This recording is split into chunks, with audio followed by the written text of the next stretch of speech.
begin, calling the meeting order before we begin. This is, by the way, this is a special town council meeting. And before we begin, I will ask the town manager to announce the protocols. Thank you, Mr. Mayor. As a reminder, this meeting is being recorded and will be posted on the town's YouTube. I ask that those within the room remain quiet unless they're involved in the discussion, and that those attending over Zoom keep their cameras off and microphones muted if they're not involved in the discussion. If you would like to speak in on Zoom, please use the raise hand feature. For those in person, please speak audibly toward the hanging microphone or the microphone on the lectern. With the microphone on the lectern, it does need to be held pretty close to your mouth. Before you make your comments, please state your name and the street that you live on for record-keeping purposes. If this meeting gets interrupted for whatever reason, we will immediately end the Zoom and send a new link via email. I turn back to you, Mr. Okay, thank you. I also want to announce that Councilmember Debbie Heller is available, and she's, as you can see, she's on the screen, and then the other person should, you're going to tell them. Okay, so the first agenda item is consideration of the agenda as presented. Is there a motion? So moved. Is there a second? Eric Circo, is there discussion? Hearing none, all those in favor? Aye. Next is, as required, a public comment period. If any resident or guest wishes to, has a question or make a comment, not necessarily on an agenda item, but of any other nature, you're welcome to do so. On the agenda item? Not moving. Anybody online? Nobody's on. Okay, thank you. The next item is consideration of the consent agenda. Is there a motion? I move approval of the consent agenda. Is there a second? Second. I think I heard Circo. Is there a discussion? Hearing none, all those in favor? Aye. All those Aye. opposed? Thank you. Next, we have our building report from our, are you giving? Oh, there's no building report. Sorry, that is an error.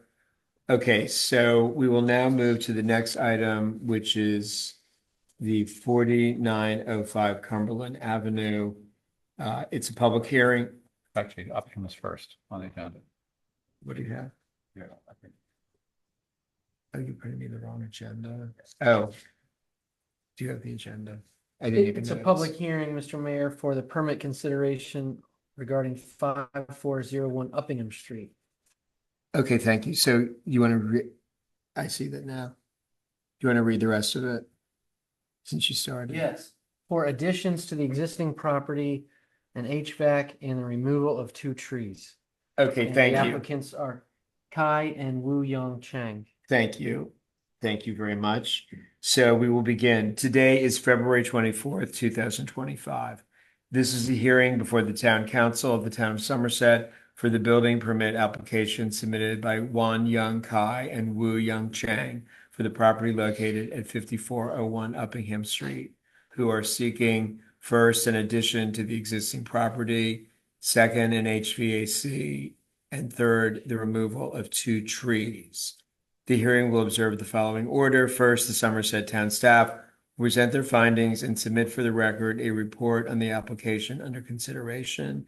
Next, the applicant will present the application or comment on the report. Next, the Town Council will have the opportunity to ask questions of the applicant or staff relevant to the application at hand. Next, other interested parties will have the opportunity to ask questions of the applicant or present comments to the council. We ask that residents be limited to 1 comment each and that they be limited to 2 minutes at a time. When you speak, please state your name and street before you make your comment. When your time is up, a buzzer will sound and you will be asked to please finish your thought. If you wish to speak on Zoom, the town manager will call on residents by listed name or the last 4 digits of the phone number if no name is provided.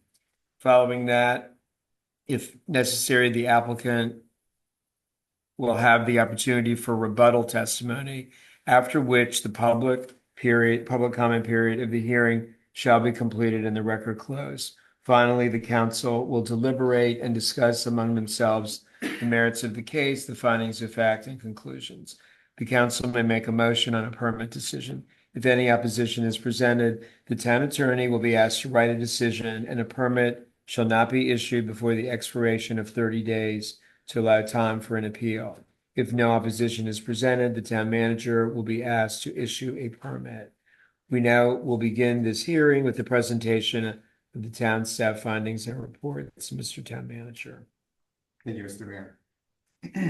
So as the mayor spoke, the applicants are looking to add a one-story addition at the left front corner of the house and a two-story addition at the rear of the house. They also propose adding a storage unit addition attached to the existing house on the right side facing Greystone Street.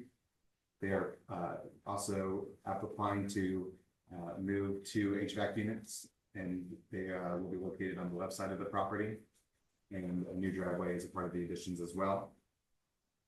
The notice to neighbors was sent out on February 13th, 2025 via first-class mail, and I did not receive comments via email prior to the hearing.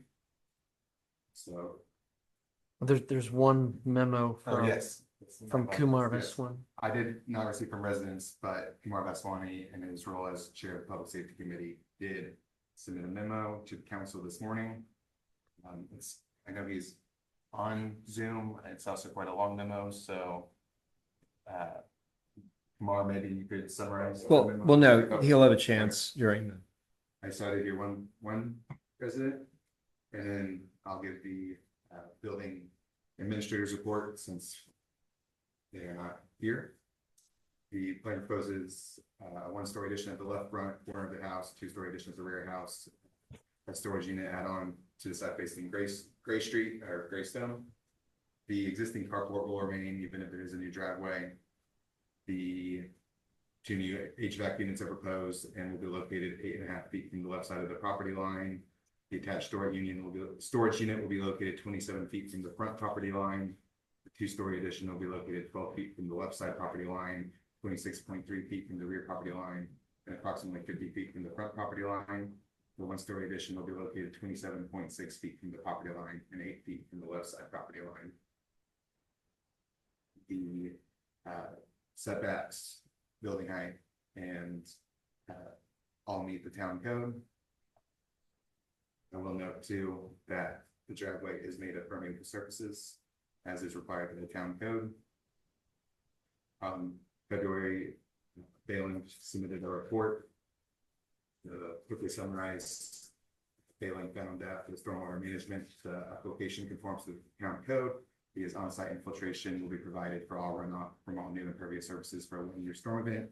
The new impervious surfaces total 10,020 square feet. A one-year storm event would generate 200 CF of additional runoff based on that surface area. The plan includes the following non-structural ASD practices: landscape infiltration and permeable pavement. These practices will infiltrate 450 CF runoff during the one-year storm.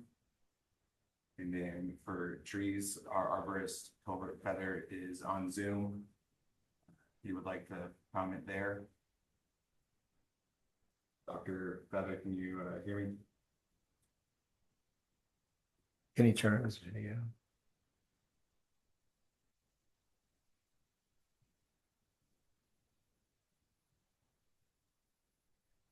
Yes, can you hear me? Can you turn on your video by any chance?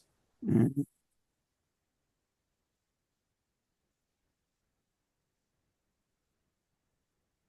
I guess you can't turn it on.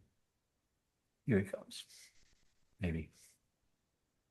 There you go. Thank you, sir.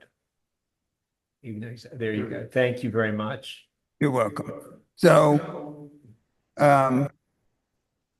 I thought this hearing was going to be Monday, or the first Monday in March. So I haven't completed any of the reports, but I have looked at the property.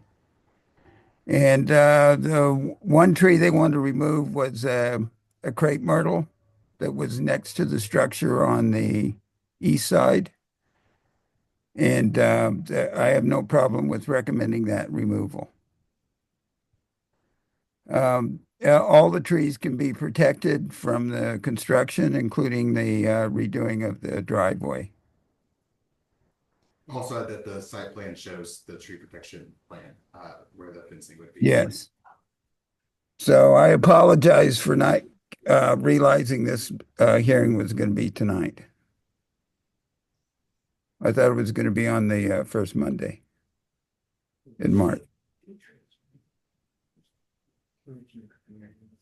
So, Mr. Yes, please. Dr. Feather, you mentioned the cryptomeria. Do you have an opinion on the second tree that is proposed for removal? The second tree was listed as what? I'm looking now.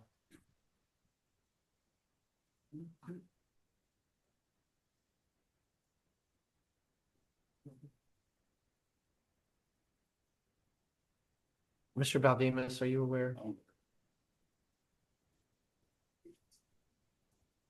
I thought it was only the one. It's, they're adjacent and they're both in the rear yard. It's in the infiltration area. The 5-inch diameter, sorry, 6-inch diameter, I don't remember what speaking. 6-inch diameter tree, Dr. Feather, in the rear yard adjacent to the cryptomeria. They're recommending removal for the landscape infiltration, stormwater management practice. Yeah, I think that's a dogwood, and I would also support that removal.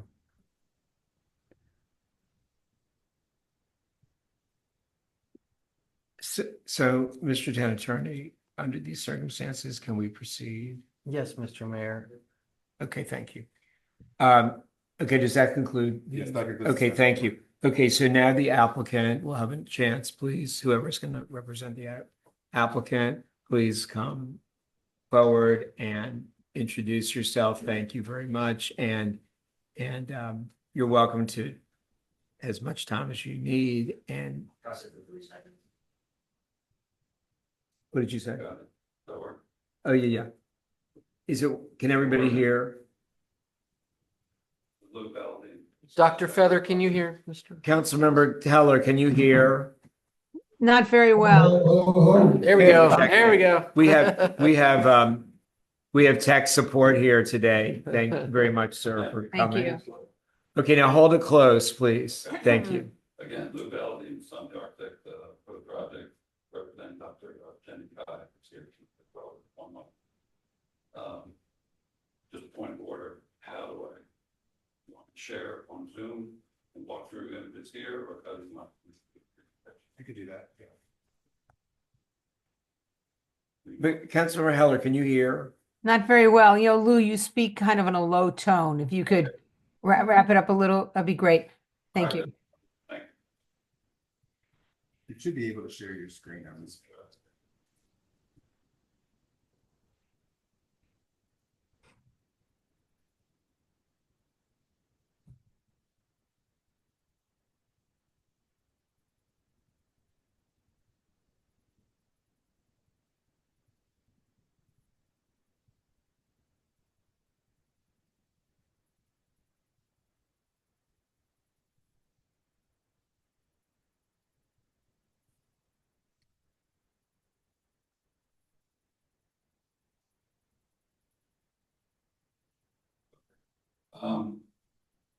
It's just a sampling of the houses that we've done in the town over the years.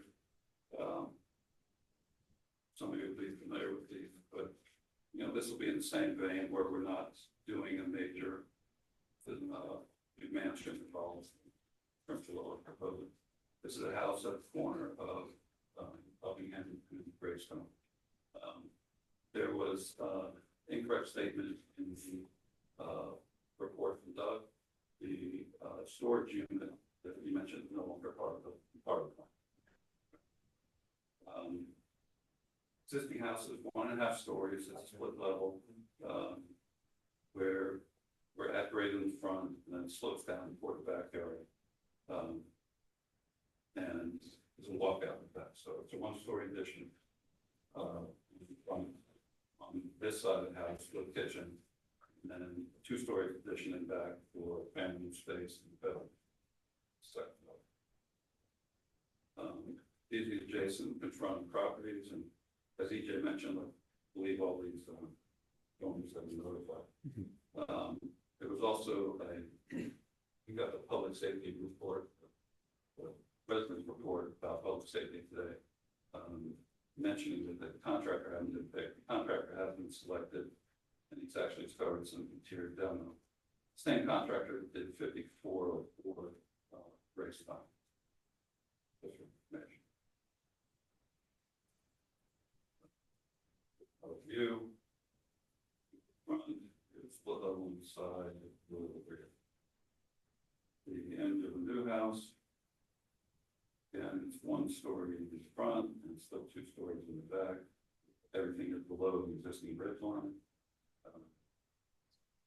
In terms of lot coverage, we are well below the 35% limit. When we're done, we're roughly 25%. As EJ mentioned, stormwater management with the handler in rear yard. This infiltration area in back. That's where one of the trees is being removed to accommodate that. We've had to go in this location so that outfall is leading towards the right of way rather than towards the neighbors to the south. So this plan greatly alleviates current drainage that's going onto that property. New roof drain, certainly most of the new roof area will go to the infiltration area as well as all runoff from the back of 90% of it. Coming back.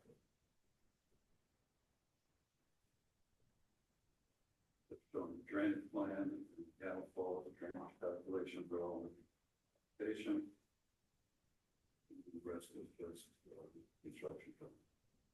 So I can either address the public safety comments now, or we can talk about the technical aspect of the proposal and deal with the safety later. Why don't you do it all now? So that in case, because you might answer people's questions that way. Has everybody seen the list of, did they have that? Has that been circulated at all? Yes. First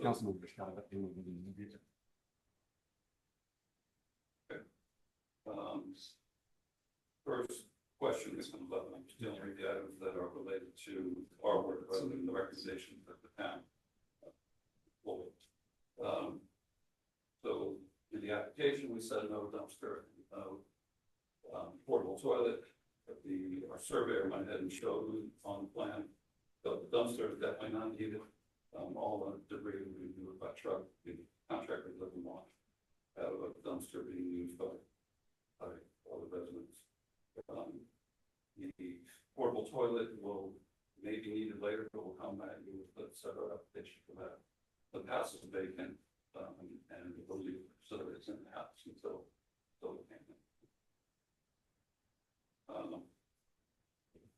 There was a question about the width of the driveway. It's basically matching the existing, and we're only replacing the driveways that are not replacing the sidewalk or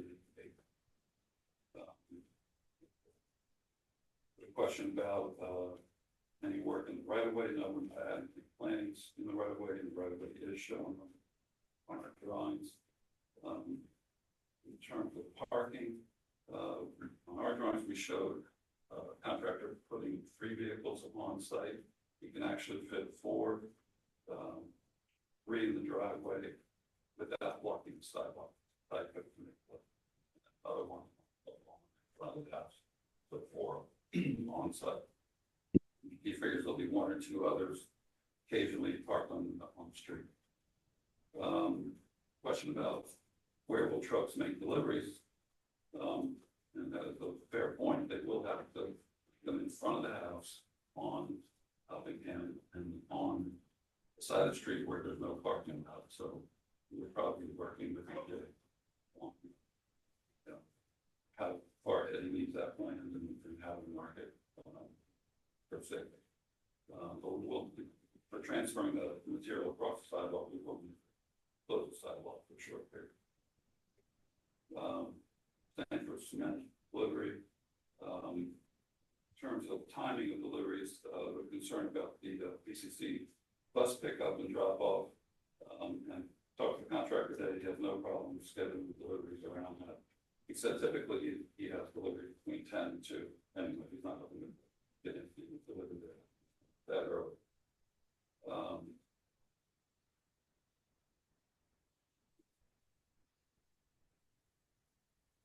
He can notify notify, he said he could give you about 3 days notice for a delivery.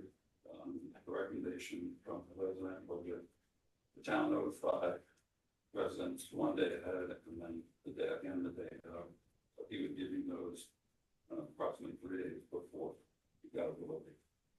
As far as the size of the trucks, he doesn't have control over what size truck a vendor is going to send to the site, but he will give them,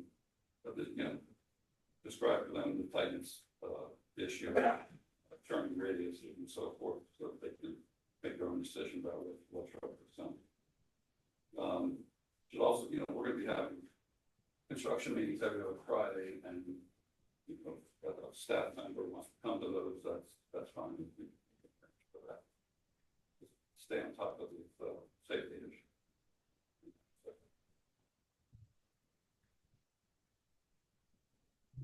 There. Is that it? Yeah. Okay, thank you. If you can stay there so that in case there's questions. Council President Barr, do you have any questions? It just to the applicants know that the infiltration methods they've used do require maintenance over time, including the permeable paving on the driveway. So that's just something that to bear in mind as you do this. That's it. That's it. Councilor Circo. Well, I just want to pull the thread on the parking question. And perhaps this is just based on my personal experience around the town in previous projects where we see very good plans of off-street parking or limited parking on the street, but the reality, there are many days when there's a lot more park there. And I noted that even today, there was a contractor's truck just parked in front of the house in the no parking area for a good portion of the day. So somehow we have to do with that. I don't know if that's more than the town's code enforcement officer, but we can't block the street. So if you have to bring in a delivery and use the no parking area, then we have to park the town so that the other side of the street, we can make sure no one's parking there so the traffic can get through. I can work with the contractor as well as code enforcement officer. Make sure that the street is unblocked during construction. So yeah, sorry. So in terms of the question, I guess it's just, do you see any issues with coordinating with the town? Don't see any important. Get EJ, the contractor's cell number. Give him EJ number, so he can coordinate. And we'll lean on the owner, we'll lean on. I'll call him first thing in the morning, talking about the problem with there today, about that. But no, we don't know about coordinating with Thank you. That's it. The Councilor Heller. Do you have any? Yeah, Steve kind of, did what was on my mind mostly. But I was wondering, and I don't know, EJ, if this is more of a you question, if we can't go to MCPS and move the bus stop for the duration of this renovation, because I think it's going to be really challenging for the contractors, people to really park as we would like them to. I think there'll be a problem. So if we can do that, I think that's a great idea. Yeah, so I can reach out to Montgomery County Public Schools and give them all the information. It will be at the end of the day their decision on whether or not to move it, but Okay. definitely give them the information and make the recommendation that they do. The only other question I had, and maybe this isn't the time to ask it, is I am wondering where the heating and cooling units are right now where the house is located. I don't know if you can see my cursor, but they're on the back of the house in this area. You can put They're in the back of the house now? they're on the side. There's one right now, right here. Okay, so the second one is just going next to the old one, technically. Well, there's a little bit of an addition happening there. So they're moving out about 8 feet from where they are now, but still beyond the side yard setback. And how many feet then does that get closer to the house next door? Than it is now. Is that 8 feet closer? And is that you know, Right. what, guess I wonder about those neighbors and what they think about that. Are they okay with that? That's all. We have not heard anything from those. Okay, because 8 feet's a lot. And of course, at the end of construction, the town will do sound checks to make sure that the HVAC is in our acceptable range for noise. Okay, that was my only concern. Yeah, we can definitely do some screening afterward if there's a problem. Okay, Is that it? yes, thank Thank you. you, Councilor Kumar. Thank you for your presentation. Did you say that the contractor has worked in the town before? And did I hear you correctly that they've worked at that location? Well, it works down Gravestone on the other side of the street. The house got black, correct, on the lower level, like second story, Okay, 2, 3 years ago. okay, so they're familiar with, presumably they're familiar with that intersection and with the towns. Yes, and I talked to him today, he's not gonna be parking vehicles on Gravestone. You realize that's the problem. Right. And I live across the street from Steve, just off the street there, and it's true that it's frequently cars are parked on both sides. I think our town signage is not visible potentially, so it's people just park on both sides. So there will be need for extra vigilance because you won't be able to police every delivery, every subcontractor. Just wanted you to know that.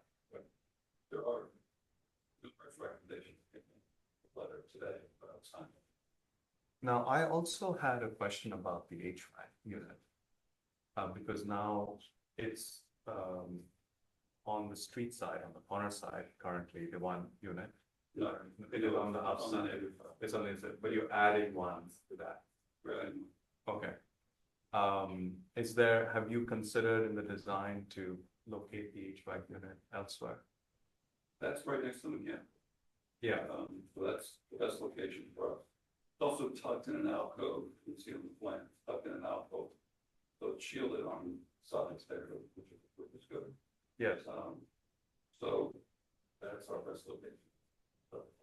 You know, our own house was a corner lot, and that makes it usually hard. There's very few limited spaces between the neighboring, house and neighboring lot. So we actually put us on the roof. So and in part because one of the neighbors was very concerned about the noise being very proximate to their study or one of the bedrooms. And so is there a way for you to actually locate the HVAC unit to the roof? I'd have to look at it. Okay, Don't have internal access to the roof, okay. which I feel we would need for me. And it's not a flat roof. It's sloped. The existing roof is remaining, the existing slope is remaining. We have flat-ish roof on the back, but it's all, it has a slope to it. And now we'd be broadcasting like everywhere. Right, right. Well, believe it or not, it doesn't broadcast, but I can understand you would think that. Now, I appreciate all the efforts for stormwater mitigation. That infiltration unit in the back, how far is it from the adjoining property? In your rough estimate? 10 feet. 10 feet, okay. Thank you. Actually, I have one more question for Colbert. Dr. Feather, I just want to clarify that even though this happened off schedule, you have reviewed the 2 trees that are scheduled for removal and are comfortable with that. I just want to reemphasize that because you were saying that this was off schedule. Yes, I'm okay. I'm okay with recommending the council they be removed. Okay, thank you. Follow-up question? Of course. And Dr. Feather, do you have any recommendations for reforestation?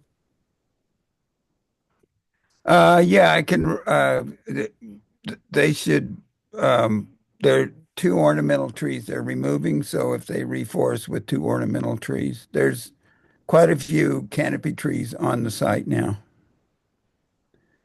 So if they can, reforestation with 2 ornamental trees such as dogwood or redbud or flowering cherry, 2 to 2.5 inch. then that'll be sufficient. Ron, that's what's noted on the plan, the 2-inch ornamental tree, the 2 green ones on the other new tree. Thank you. Thank you. Councilor Rovak. So are you guys planning then to have, like, when the big trucks arrive, someone there to kind of flag and like direct traffic? That's the plan we're gonna have to work out. If the truck, how long they're gonna be there. And like, will the contractor have the staff to kind of like have people out there? They'll have to go about themselves to do that. There are companies that just provide that flagging service. Yeah, okay. And then, how long are you anticipating this would take? Whole project, Yeah, trying to be out of it. okay. Okay, that's all my questions. Okay, thank you. We will now open the floor for public comments. So if people are in the, come forward. Thank you, Mr. Valdemas. And remember to, let's make sure, welcome, and let's make sure, why don't you test to make sure Debbie can hear you? Can you hear me, Debbie? I can hear you. Okay, thank you. I'm Joanne Steller. I'm here with my husband, Joe, and we're the new neighbors. And we're hoping to welcome them. We've come tonight, to offer some questions, because for the 30-some years we've lived at 5407 Greystone Street, we have, been working with Mother Nature unsuccessfully, notwithstanding building one of the county's largest water runoff conservation gardens.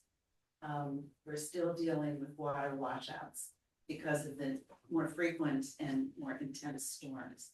So we are a little shaken by the fact that the permit's been issued. It appears to be on its way to approval.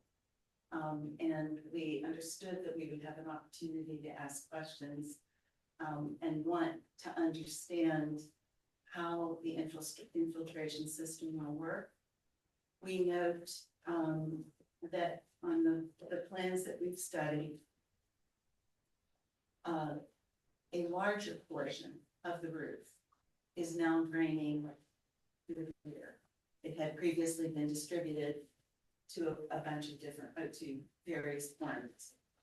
Now, there's a 270% increase of roof drainage into the back, all draining into this really elegant infiltration system, which we applaud. But we note that the siding of it may drain better to the side, but it is right on top of the crest of 10 feet from our property line and drains into the built improvements of our property. A carport, driveway, shed, and then a little further down our house. Further back is the garden where we thought this was originally going to drain, and thought we could be able to continue our mitigation efforts. So I guess our questions relate to the viability of the infiltration system.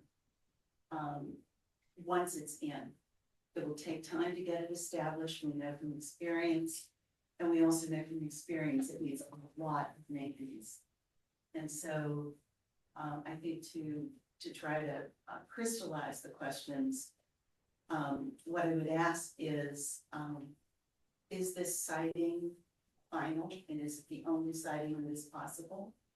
And if so, what will be done to mitigate water runoff during construction, which, you know, inevitably happens, and what maintenance will be required either by the town or the county once this infiltration system is put in place.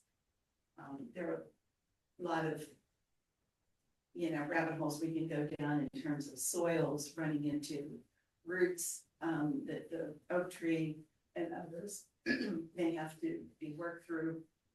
But generally, I think those are our questions, and we offer them with the deepest sincerity that we can work together as neighbors, as we have done for 30 years with the folks that have lived in them.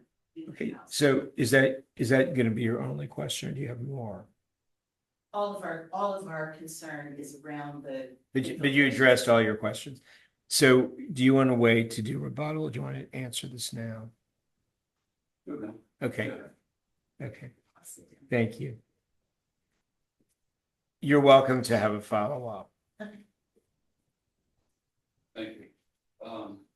So just want to be clear on the amount of drainage that we're alleviating here.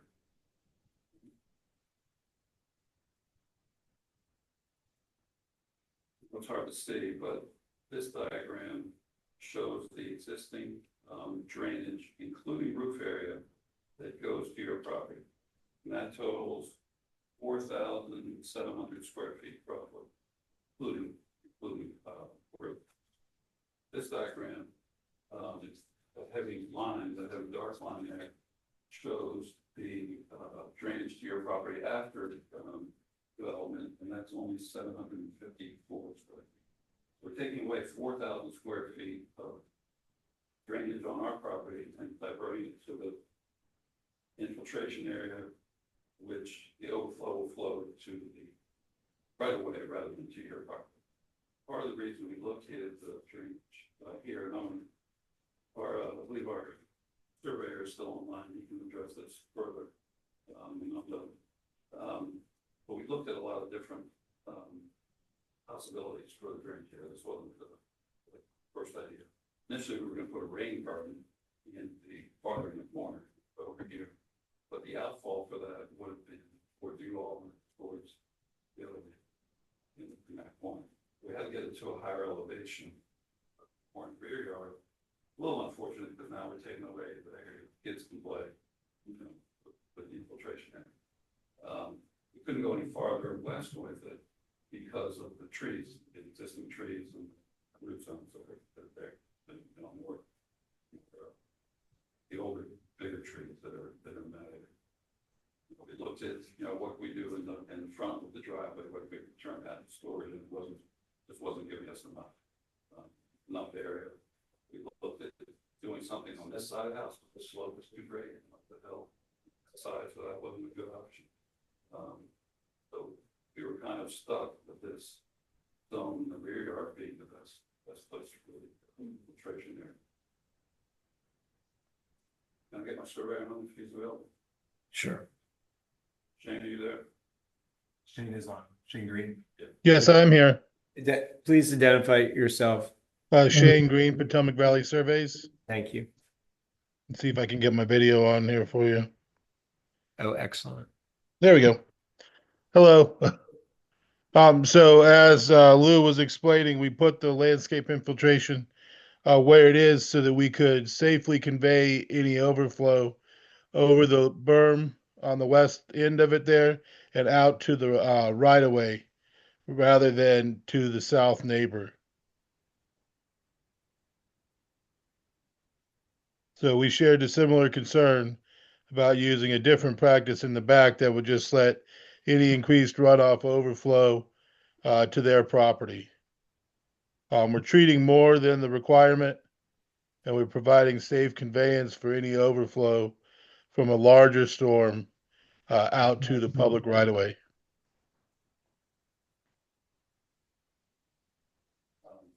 To answer your other question about during the construction process, we'll have a conversation with the contractor about when he can implement this in the process.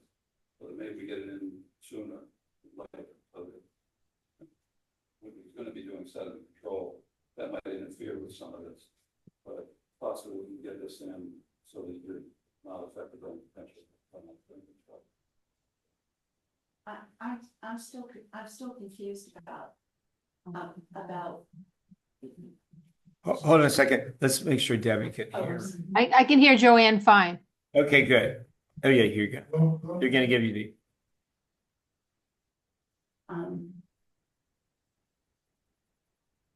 our concern, Lou, is any breach of the infiltration is gonna come right into our yard. It's gonna come in where there's impervious surface. You may want to come here and away from that. It's important. Having. See if I can say this right. If the infiltration system were moved closer to the corner where you had the rain garden in the first plan, you're saying it couldn't be drained out to Greystone Street from that point because of the grade? Correct, it's too low in that, it's 2 or 3 feet lower in that corner. So this whole thing has to fill up before it overflows. And when it overflows to go on that way, not the overflow to go toward your. Because of the berm that you built up there? If we And did the the rain garden, plantings? the rain garden would have been allowed to overflow, like you said, wherever everyone go. And it would have flowed right into our rain Right. garden, which we can already mitigate, so. And I'll let Jeff.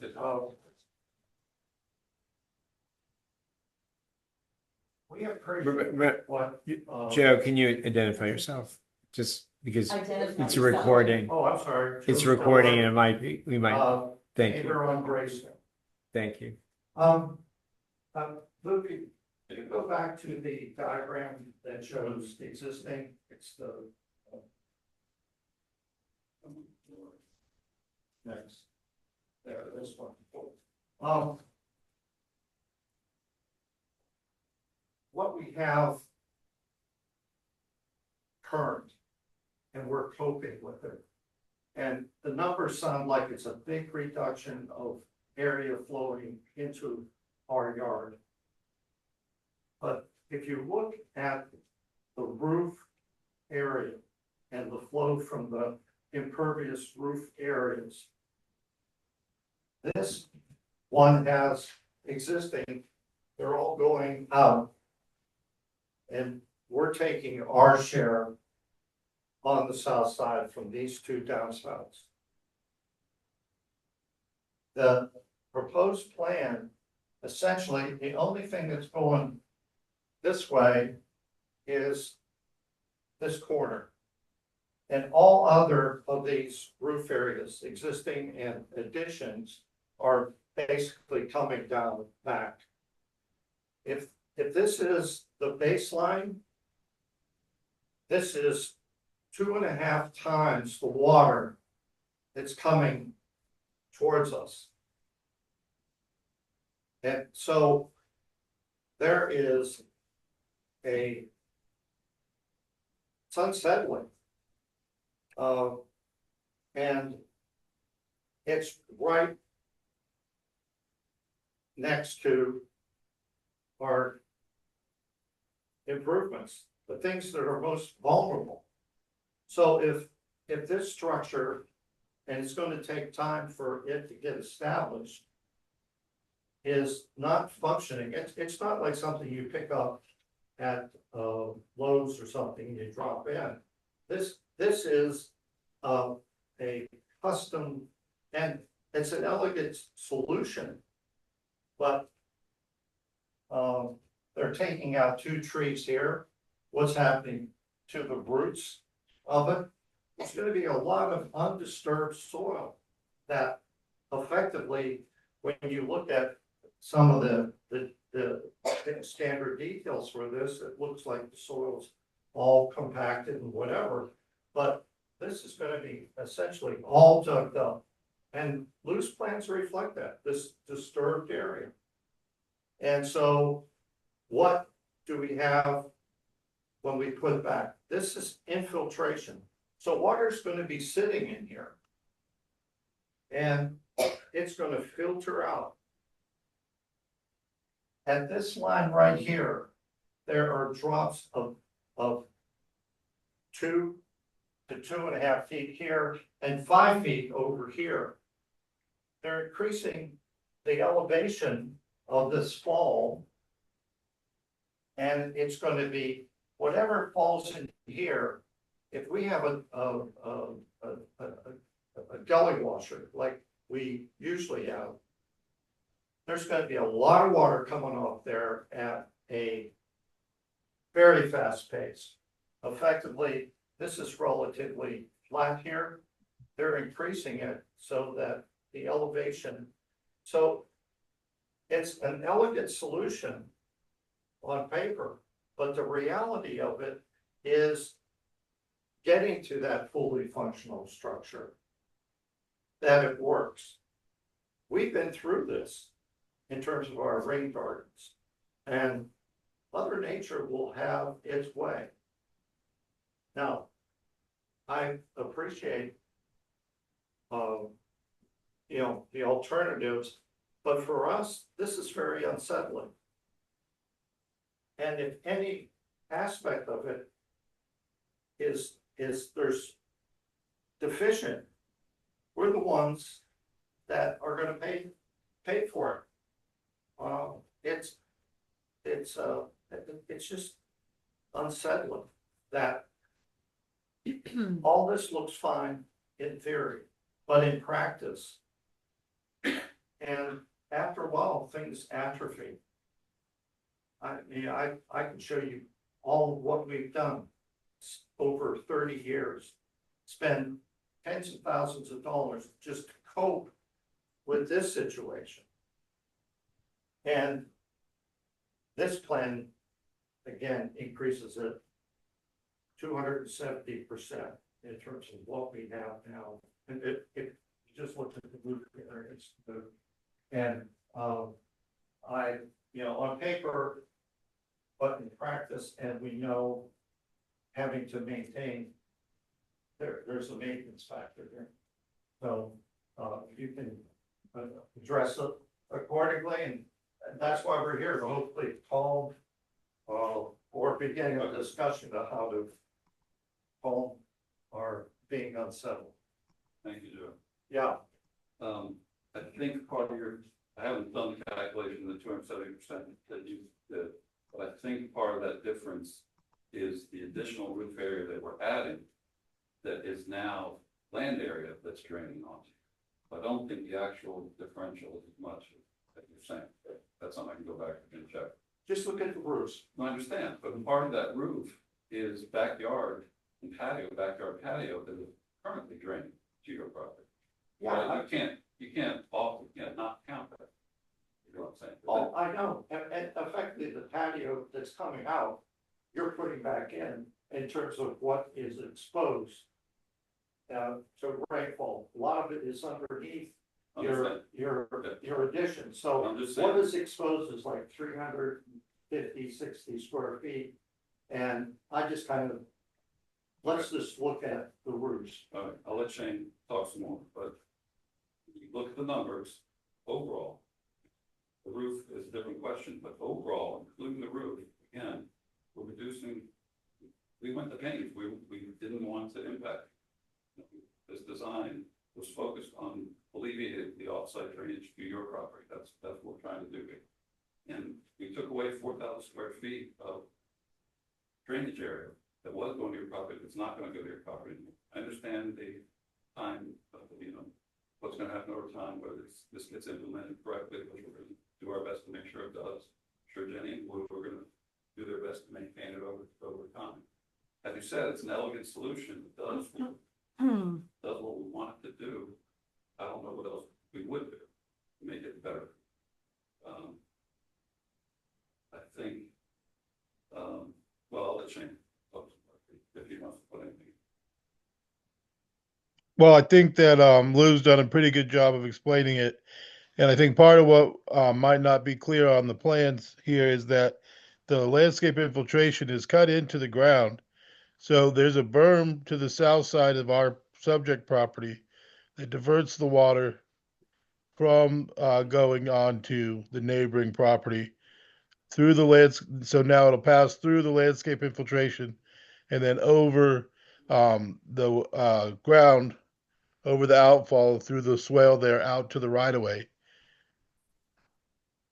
So with that berm, as Lou said, there's actually less runoff to the neighbor than the existing condition. Shane, how many feet of water does the infiltration fill up before it goes to the outlet? I'm on a laptop here. Let me see if I can tab over to actually, if you go to the second sheet there, Lou, that number's on there. This one? Yeah, it's in the middle on the bottom there. You've got 12 inches of planting media, 8 inches of sand, 12 Yeah, inches. of but gravel. the total volume is right in the middle on the bottom of the page, which I can't read on the shared screen here. The total storage provided? Right here. Yes, Well, that's the Somerset increase in impervious there. but that's the calculation. So the storage provided in the facility is 450 cubic feet, which is more than what's required by the town. 87 cubic feet more, and that's before it overflows. So then how much higher is the berm than the overflow? Well, the berm is at the elevation, the water surface elevation at flip back over to my other plan here. At the 267 elevation. So the water has a 6-inch ponding depth, and then it overflows over that earthen berm on the west side there to the swale to run off to the right of way. All right, so it fills up 6 inches and then it's going out to the west. Yes, well, there's some storage in the media as well, but there's 6 inches of ponding depth on top of the media.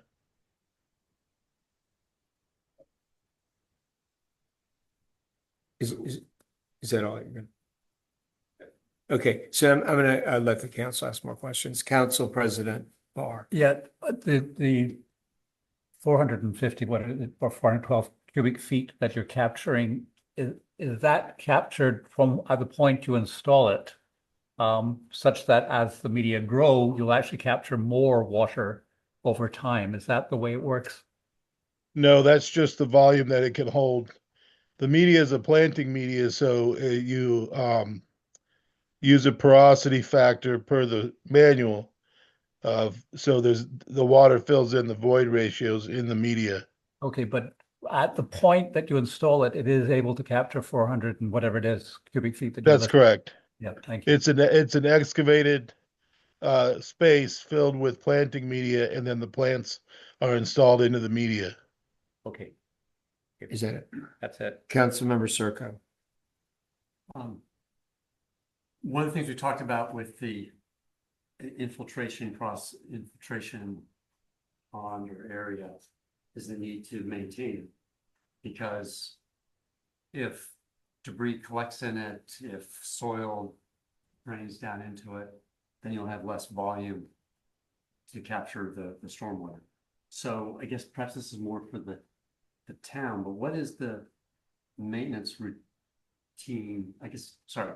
So for the homeowners, what maintenance do they need to do to Jane, you want to address that? General maintenance on these is the plants are maintained and the mulch is refreshed yearly, same as with any other planting bed that you would have on your property. And then if the planting media became fouled with excessive sediments or something like that, which is unlikely given a grass lawn area where it's installed, but the media can be removed and new media installed. But on a residential application, that's very unlikely. Okay, thank you. And then I guess, EJ, how does the town enforce the maintenance of these devices, of water storage tanks, et cetera? So the town code requires when a stormwater drainage plan is imposed, the applicant execute a entry and inspection agreement that's recorded in land records that allows the town, often in response to a complaint, to perform an inspection and to compel what maintenance the town deems necessary. And that has to be executed before a permit is issued. Okay, thank you very much. That's all I have. Thank you. Councilmember Heller, do you have any further questions? You know, I guess just piggybacking off of Steve, I'm glad he asked what he did. You know, these plans sound great. They sound perfect. But I guess my big question is what happens when they don't work? And I can't imagine that you haven't seen plans not work before. And in that case, Steve, piggybacking on what you said, does that mean that we have the town enforces this? That the homeowner has to fix it? Or do the Stellars have to do that? Where does this fall on? Who has to deal with this when if it doesn't work? And I'm not saying that it won't work, because it sounds great, but what if it doesn't work? So how do we do this? What, maybe the town attorney can answer that. Sure. So if the town grants a permit and approves a stormwater drainage plan, the town would be able to execute the plan as approved through its water drainage maintenance agreement. If the plan itself is defective, the town would not have further enforcement capability, but the neighbors would have a potential cause of action if the natural flow of water was artificially altered and the burden increased on their property. So in other words, the neighbors would have to work things out.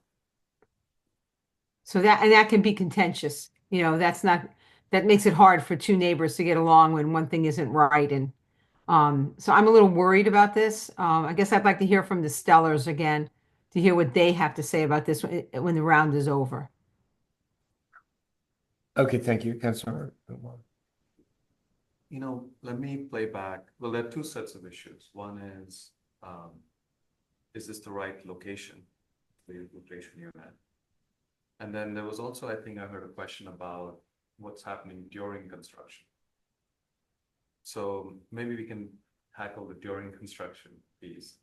Do you have any proposals to minimize, given the general slope in the back of the property and their concerns, water flow? Because none of this would be established at that time. It would take many months, 6-7 months for this to come into existence. Should there be a double silt fence? Should there be other interventions that minimize runoff into their property during construction?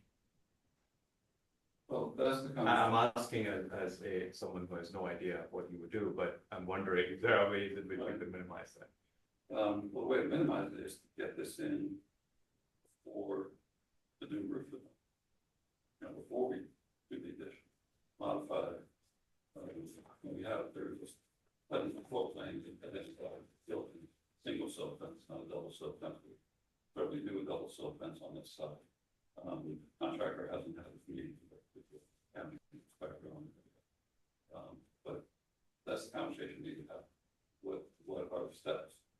What goes into first? So if I to play back, you could do a double sill fence, and then you could sequence this so that it happens earlier in the process. Sill fence is not stopping drainage or stuff. So I know, but it's something other than nothing. So, and you will do this earlier. You could do it earlier in the sequence, so it's less mismanaged area in the back. Okay. Have a conversation.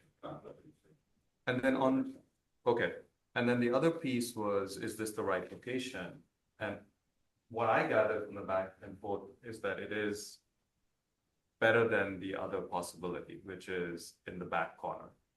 And I wanted to clarify that that's what I was hearing. And if, that's what you're saying. That's what we're saying. We couldn't, shame to not get it to work. And the reason you could not make it work in the back corner is because it would be a lot worse overflow into the neighbors. And it'll be harder for you to drain the water out to Greystone, the overflow. Yeah, the mold would be to the neighbor. It wouldn't work. No, number wise, it didn't work, right, Shane? I'm being heard. Shane, I'm sorry, putting the rain garden approach or the infiltration, putting it in. No, if we put the infiltration back in the corner, the overflow would fall onto the Stellars to the south, which sounds like that's what they're concerned about.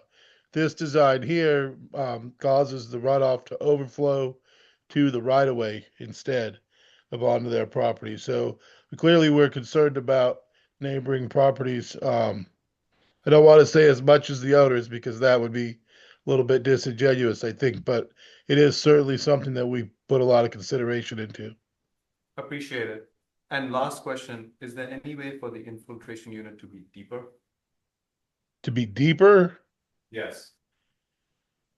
I mean, you could dig it as deep as you want, but it's only the manual only gives it so much depth. So we have it at the depth that the state manual specifies now. But more than that, we've gone beyond what the town requirement is already. I So now understand. you can talk about setting another arbitrary. Not arbitrary, I'm just asking a question. I'm asking a question. I've not said anything. I'm I mean, asking a question, can it be deeper? The And you're digger, answering if that, you yes, dig can it be deeper, then it would hold more water. But I mean, I don't know at what point you would want to stop digging. Okay. I appreciate it, thank you. Okay, thank you, Councilmember Rovak. Oh, You'll get a chance. Someone, sorry. I think that, the neighbors had voiced concern that, the elevation was being raised in this yard. Is that, That's incorrect. okay? This is cut into the yard. It will be lower than their yard. It's lower than their yard. Okay, and then, That, you're lower than, you're saying lower than Jenny's yard. It's dug into Jenny's yard. don't really understand. It's not burned up, it's dug I down. don't understand. It's what? Dug down into Jenny's yard.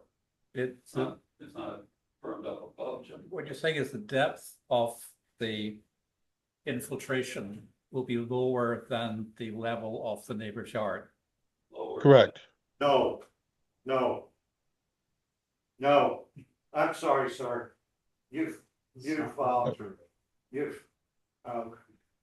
I. This is, we were on the Rain Gardens tour. We put this together to let people know what we have done over the years. And can you hold this? Hello? At this property line, it drops off a couple feet, and it's even a steeper drop off of the back.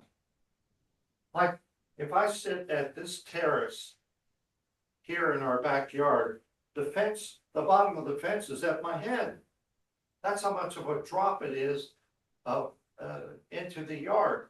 And what this is dug in, it's going to be still above, and it's filtering water which will disperse out.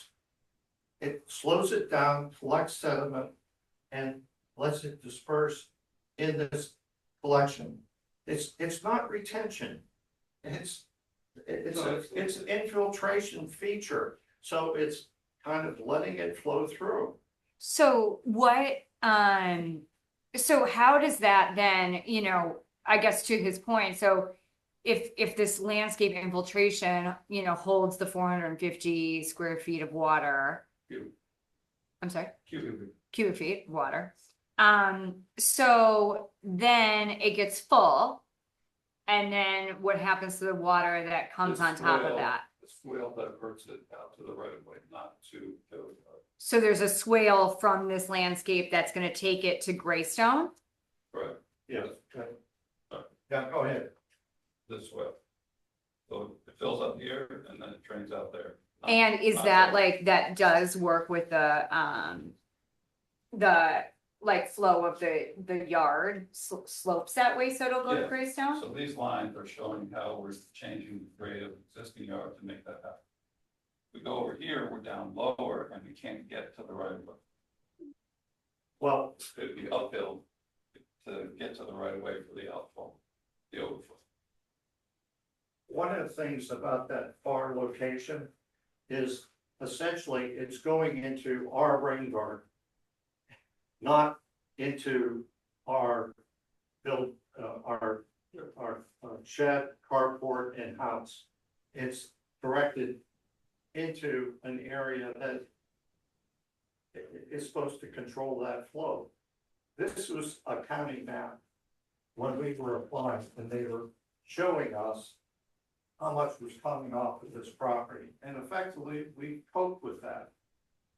This is what I'm saying is that we can deal with this, some of this, but when you increase it by 270%, because you're pulling stuff, everything into the backyard, oh, it really unsettles us, and then you collect it just above where we're most vulnerable, and you can have the most damage. This is the unsettling part about it, and I agree that it's an elegant solution. But, what happens, as it's come up, what Debbie said, there's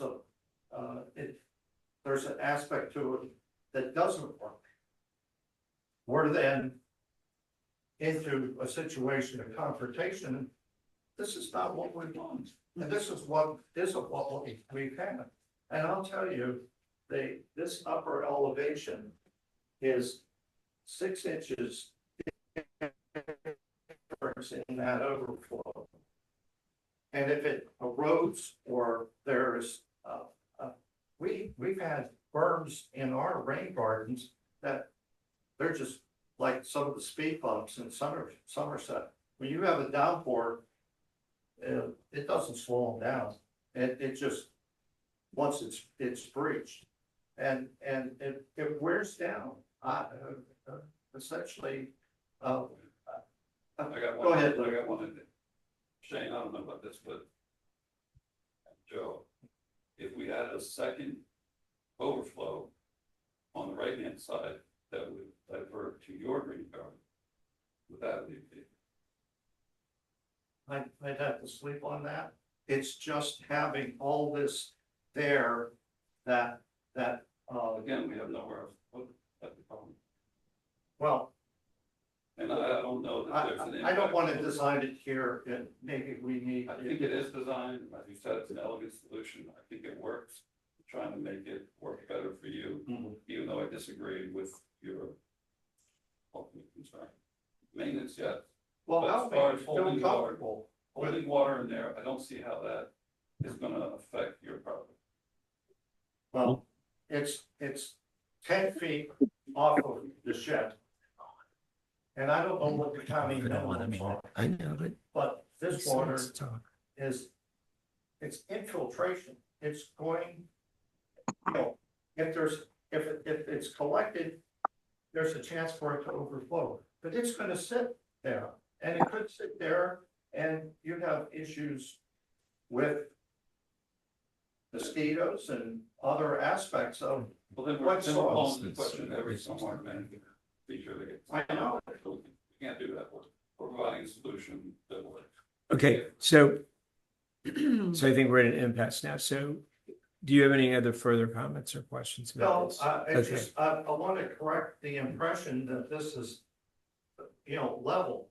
This, when you're standing in our carport, this is up at your shoulders, this elevation right here. And,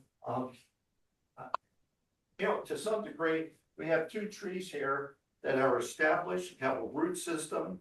And even though there's more square footage, it's across a landscaped area. That's why my numbers are roof area. And the way it's worked is that it has distributed it, not concentrated it. And it's concentrated it so that it's multiple times right where we're most vulnerable. And Lou, I appreciate the suggestion, but I don't know if that changes. If there's any aspect of this, you have to have. It's just from our experience, and I could walk through all the things that we've done over the years to cope with runoff and to prevent it from going to our neighbors. Again, that's what we're doing here. This scares me. And what I'm hearing from legal counsel here is that, well, just see what works out. If it doesn't, then you Well, I don't think he's saying litigate that, it. And that's not the way but, okay, we. I think live in you've made your Somerset. point, and the council will. Is there like, an opportunity to put in like a drywall or something, like, It does not have the capacity that we need. it doesn't have, but I mean, like multiple So I guess like, you know, from the stormwater management perspective, you know, maybe instead of putting all the eggs in this land, you know, escape infiltration basket, like what if there were different mediations kind of scattered throughout the yard that took some of that water and, you know, didn't filter it this way towards their backyard? Jane, you wanna talk about all Yeah, so dry wells would not be able to capture the patio area. They would only be able to capture the roof runoff. And then we would just have them, because of space and setback requirements, basically stacked up where the landscape infiltration is. So the only difference is we'd be putting the water directly underground from the downspouts, rather than using this landscape infiltration practice, which is higher on the list of desired approaches in the town's code than the dry well is. Do you know though, I mean, generally speaking, like outside our town's view of what is more important, like do dry wells, are they generally more? Outside of your Helpful? town, we would use dry wells as a first choice. And do you think that that would then mitigate more water? I don't. I think the water in the ground infiltrating is the same no matter how you get it there. They are better for homeowners because you can't see them and they require next to no maintenance. And that's why they're our primary choice outside of Somerset. Yeah, it's interesting. I have Okay. an issue with them because you make the owners spend a lot of money on some folks can't see. Where they do this feature and they just found it attractive, and, you know, feature an asset to the property. Yeah, I mean, I think that everyone just wants what's the most successful for mitigating the water though, regardless if it's Shane is saying good they would looking be or equal. not Shane's saying it would be equal. And, Okay. I mean, our purpose would be to have a vote on what we. Okay, so did anybody else want to do public? Oh, okay. So you're finished your testimony and questions. Well, it's, You don't have I anything more have to one add? final question. Do you have any information on the success rate of the infiltration system in terms of meeting its criteria? You hear that? Yeah, so as far as success rate, I mean, they are a hole in the ground with planting media in them, so they will capture all the water that fits into the hole. So can they fail? Of course, everything can fail. I think that, the only way that we had the soils tested, which should have been included in the permit package, Lou, is that correct? Yeah, Okay, so we had the soils tested, they did pass for infiltration. So, they are suitable, in the soils engineer's opinion for, infiltration practices. And so I don't see how this would be a failure of a facility. a question that relates to that was the soil type. I'm glad to hear that. But what about the just disturbing of the soil? You're tearing out 2 trees. What happens to the root system? Effectively, we lost a tree in our backyard and it took years for that soil to reconsolidate. And one of the trees is right above our shed, that's gonna come out. Contrary to what, the town arborist said, that both trees are along our property line, not along 5407, Uppingham. So in terms of disturbance of the soil, you look at the section, it's nice and consolidated, but undisturbed, these are gonna be disturbed soils. And, it's just not cutting it in nice it's gonna, when I've done work in our yard, I come across rocks all the time. A woman who owned this house before the seller, was a master gardener, and she had, a forest of trees back there. What, you know, you know, these are the kinds of things that kind of get uncovered in construction. You know, it's a nice little diagram, but the reality is we could have disturbed soils there. Shane, is that an aspect that no matter what the type is, you're assuming that it's consolidated type of and not disturbed soils? Well, the infiltration facility is dug into existing soil. It's not built out of fill soils. Well, but what I'm saying is, you're gonna be taking out a tree. What happens to those roots? Are you gonna take out all those roots, grind it up? All this area here, in terms of how do we get to this elegant solution, is a potential vulnerability, that soil has been disturbed.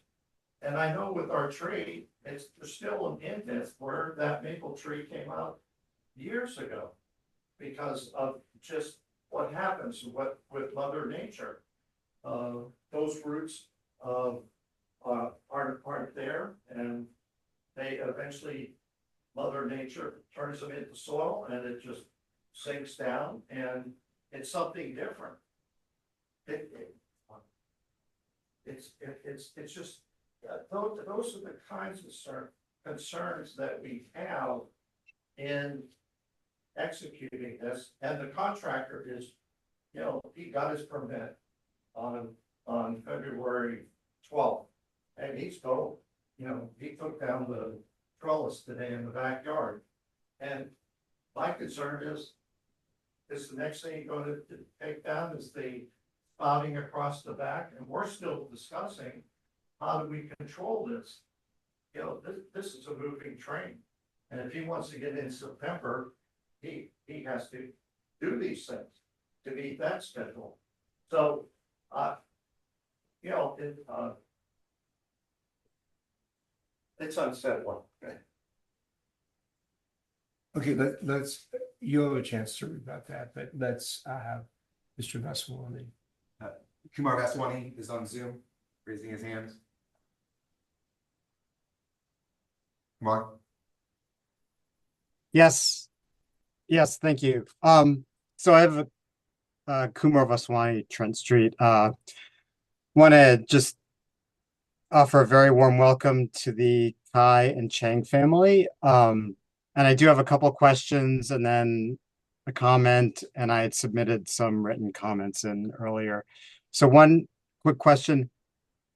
I think the town attorney said that if there's opposition to this, then he writes up a decision. At this point, is he planning on writing up, has there been any opposition?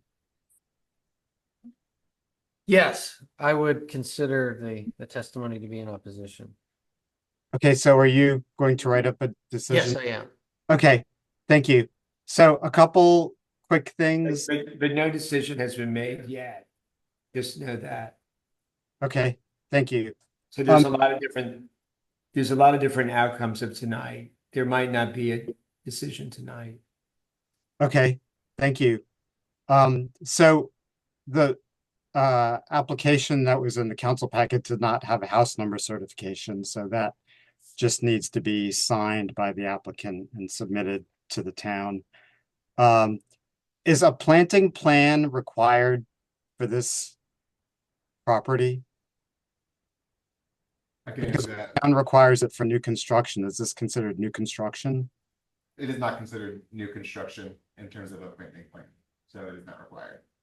That's more for like a tear down and new home situation. Okay, so I just wanted to remind or let the applicant know that our town code restricts what can be planted in the town right of way. And, you know, there have been problems in the past with people planting trees and tall plants. And I just wanted to remind them to check the town code if they're planning on planting anything in the right of way other than low growing grass. What's the width of the planned driveway? You want me to answer these as we go? Okay. Kumar, I don't know if you were on earlier when I went through a lot of your issues in the beginning of my initial presentation. But the driveway is the same as it is now, about 10 feet wide. And it's only going from the carport to the sidewalk, we're leaving the sidewalk and the vehicle. In terms of plantings, no plantings planned in the town right away. We do have a planting plan for the infiltration area, and then we call out 2 new trees that we're planting to replace the ones that we moved. Okay, thank you. And so my comment is just kind of summarizing what I submitted before. Usually these projects don't cause much disruption in terms of traffic or pedestrians. It's really only on those occasional days when you have large trucks coming over to pour concrete or large deliveries of, 2x4s or roof trusses or floor joists. So I think the town, but on those days, it can cause problems. I think the town really needs to be vigilant about that. And I'll talk more about that in a second. So I suggested some actions the town could take, and they're really just simple recommendations about signage and painting the curbs yellow. Notify the school system, and even if they decide to move the bus stop, I think you still need to take these precautions because that bus still has to make it through there. Emergency vehicles still have to make it through that intersection. And then I do think there needs to be a meeting between the town staff and the contractor just to go over these.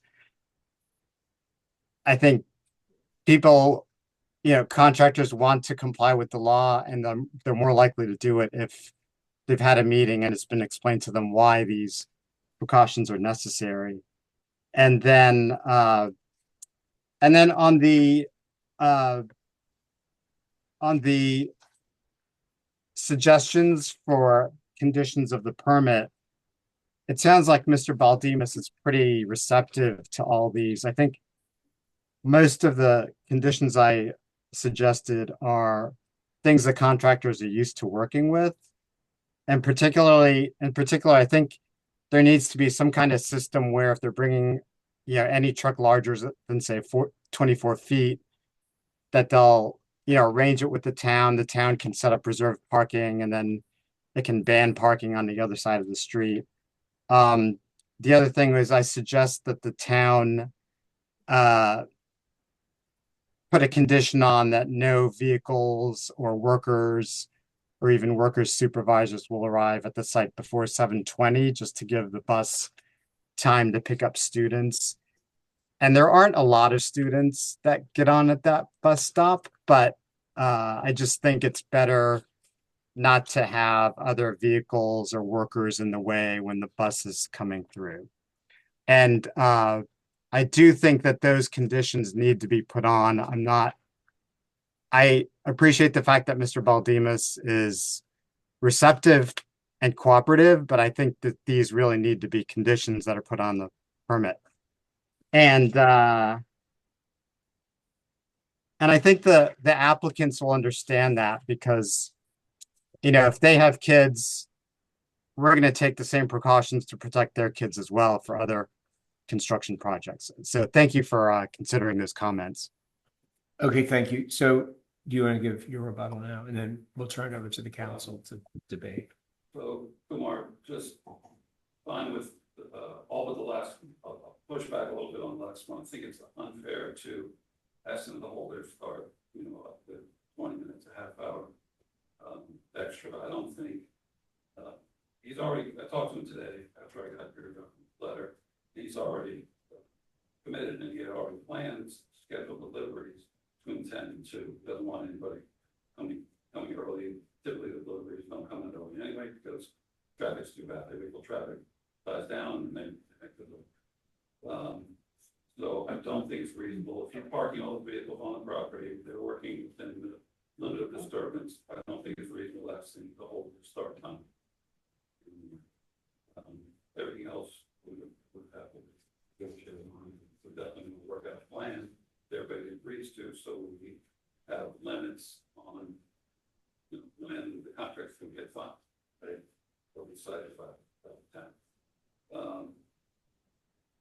And as far as the drainage, I feel like the town set a pretty high bar for stormwater management design. I feel like we've met it. I don't know what we do if we go back, if you send it back to the drawing board. We've done, as everybody said, an elegant design that meets all requirements, exceeds the requirements. I'm not sure what you have to do about it. Okay, thank you. So the public comment period of the hearing is now completed and the record is closed. And I will turn it over to the council president to lead the deliberations. Right, so I really want to get a sense of where our thinking is before we actually try any motion. So Steve, I'm going to start with you. You have the most experience, so your thoughts. I don't know if I have any more experience than any other resident of the town, but from my perspective, this is a fairly modest construction project. And I note that it had been proposed 5 years ago, before we had a stormwater management plan. There had been no requirement for the mitigation that they proposed, and the council would not have had any standing to really object to that. We would just let them lump it. So I think this represents a success for the town to come to this point. All right, thank you. Debbie? I agree with Steve that this is a modest, building proposal. My only fear, worry, I don't know how we handle this, is the stormwater management. I'm really concerned that the Stellars don't get washed out and this doesn't become two neighbors that are contentious with one another. Because knowing the Stellars, they are not contentious people. And I know they only want to have good relationships with their neighbors. And I just would be looking for some way to ensure that if this drainage system doesn't work, then they have to go back and fix it, meaning the new owners of the house. I would love that written into the permit. All right, thanks. Shannon? Honestly, I have no idea why this even showed up on the agenda tonight. This should be in a regular town council meeting.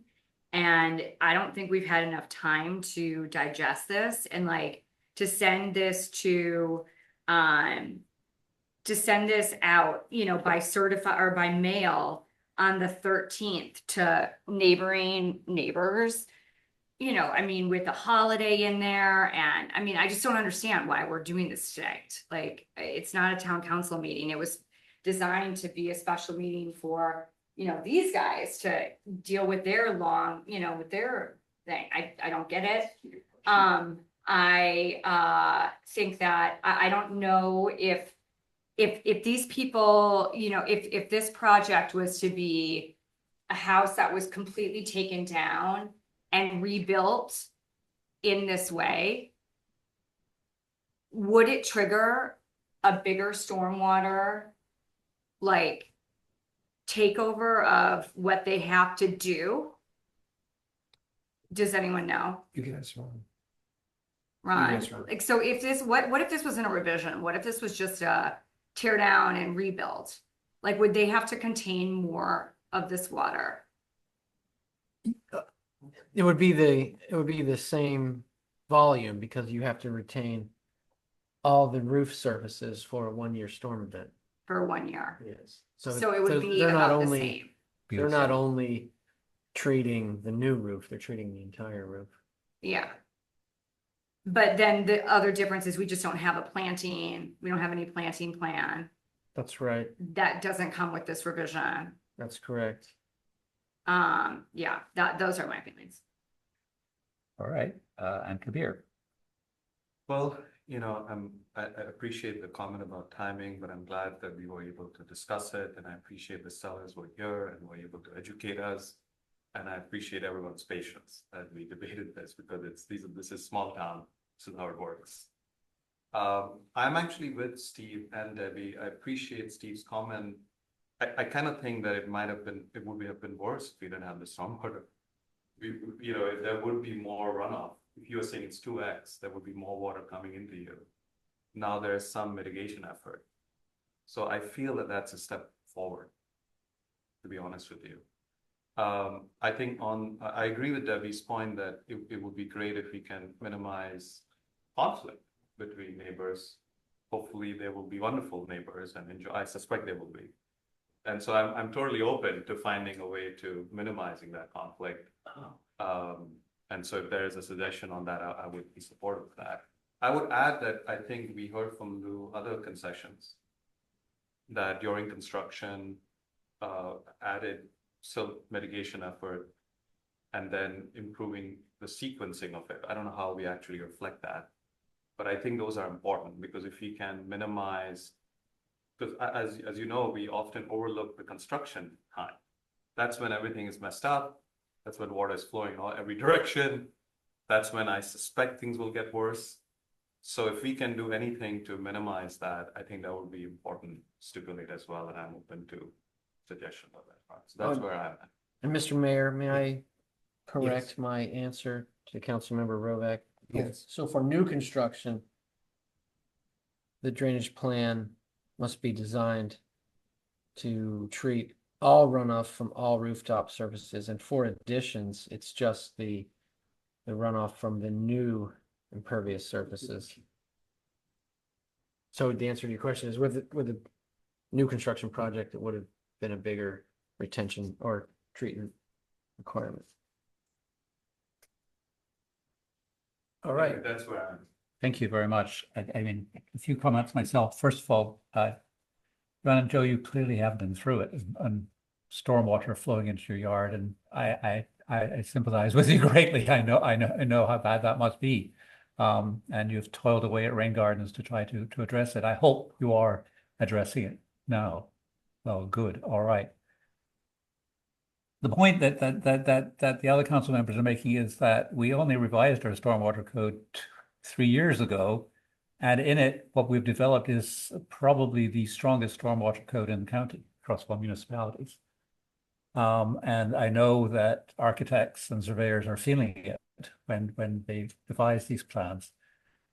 The other point is that we have an expert surveyor independently review the plans when they come in.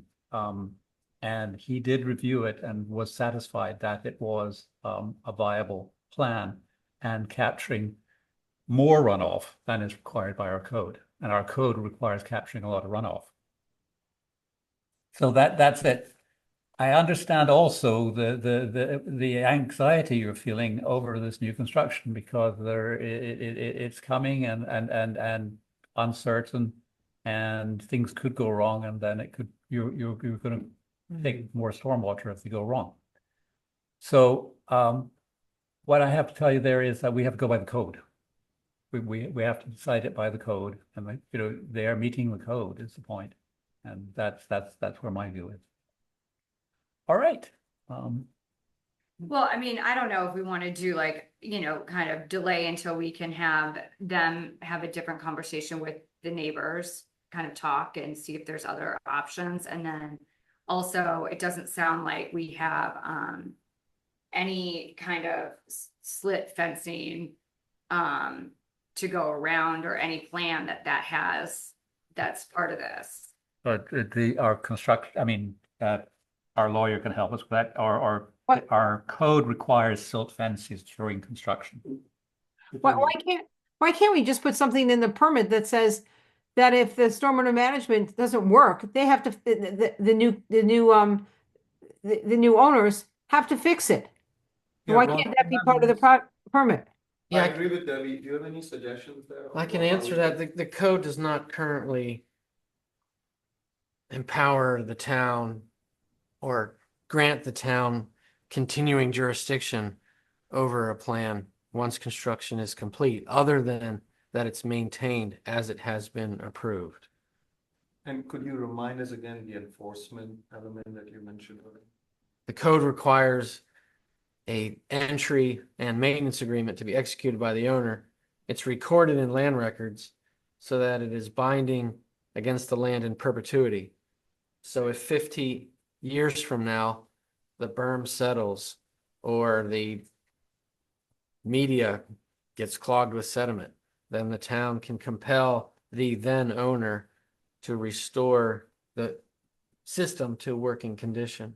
And technically that would apply, that's right, so the last phrase is important. Technically that would apply at any time if it's not meeting so-called working condition. Right, but it's Okay. but it's limited to the approved specifications. The town doesn't retain. Yeah, but I mean, it's just like too much stuff because you've got, you know, this is just for a 1 year rain event. This is not talking about, you know, the downpours that we've had on top of each other, you know, with serious rain. And so like, I don't feel like the town, you know, I think we don't, as a town, want to be responsible for, you know, water, you know, that we can't control the sky, you know, like we don't want, I mean, if anything happens, like it could be 1,000-year storm that happens and their entire house floods for all we know, you know? But- So, But I mean, Shannon, I mean, we have to write a code and because when we write the code, we give it to the builders and the surveyors and the architects, and then they're designing to that code. I'm just suggesting that we not write into our building plan that we, you know, that we, if something happens to this infiltration system, that the town is responsible. But we It will be shouldn't the do town that. be No. responsible.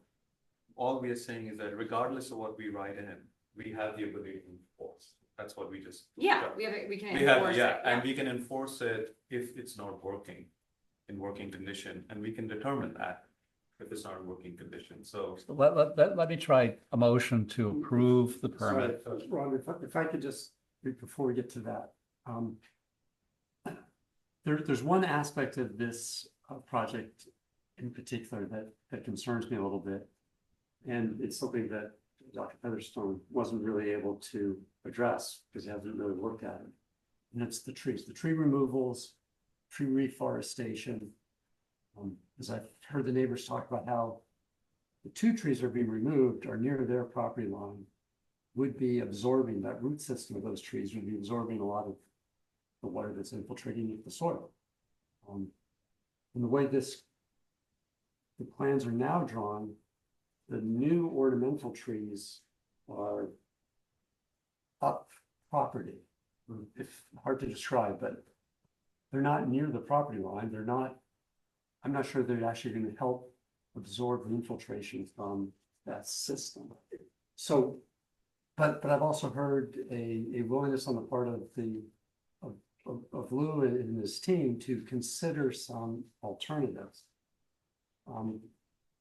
I'm thinking instead of those small ornamentals, you get something like a river birch, and this would be for Dr. Featherstone to look at, but something that is designed to handle more amounts of water in the soil. It's a very small canopy tree, goes to about 30 feet. And I'm not trying to come up with a solution. I'm just saying I think there might be some better solutions than those 2 ornamental trees. In different locations. In different locations. No, are you saying different locations? Yes, in Okay. different locations, exactly, both. I guess I'm reverberating some of what Shannon said. There's a lot to absorb here. We've had some really good discussions.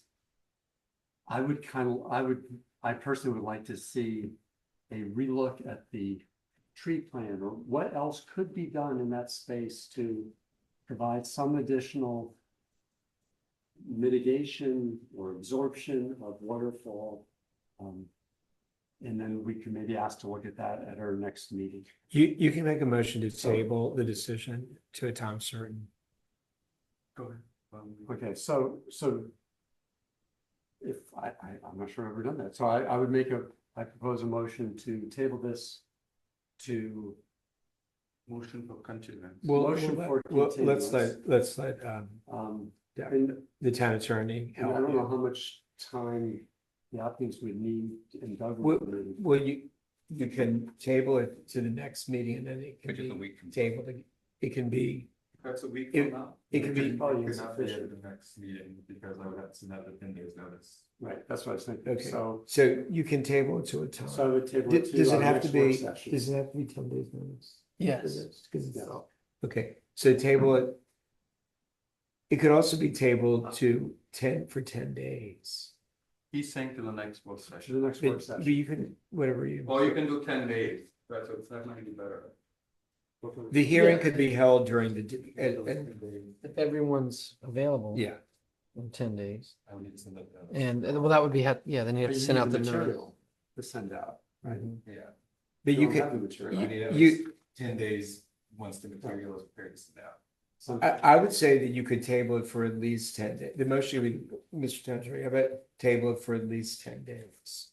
And Yeah, that- then, yeah. Or, well, yes, that works, Mr. Mayor. I think 10 days is too short because It's Right. at least 10 days, so Yeah. it can go longer. But 10 days is the legal minimum.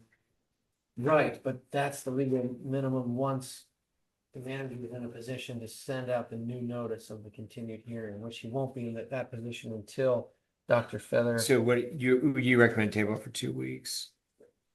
Or we could just say that the hearing will be continued and rescheduled. Yeah, we don't need to. Okay, so is that the motion you're suggesting? Okay, And I would suggest continuing instead of tabling because Okay. technically under tabling, you need a Excellent. motion to lift from the table. okay, so do you want to help in fashion the motion?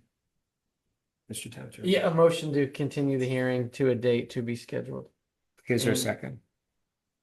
And is there any other specific instruction that you want to give to the applicant, the neighbors and or staff?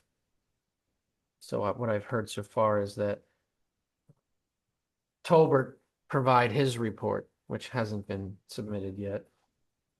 And in connection with that report, consider whether another water-loving species might be appropriate, like a river birch instead of ornamental tree. And So I'm trying to think what. let's ask the maker of the motion. Did you want to add anything else?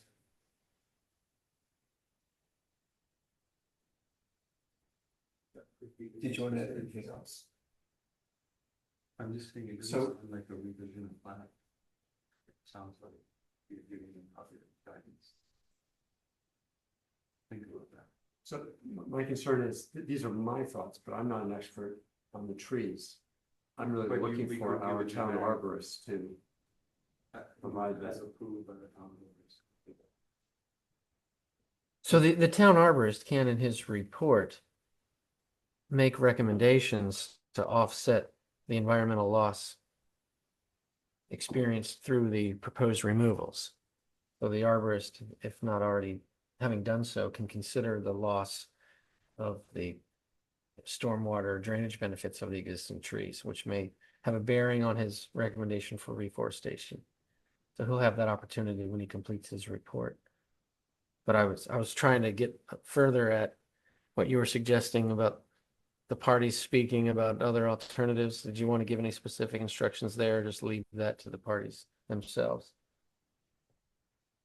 I think I'm really focused on the trees. Okay.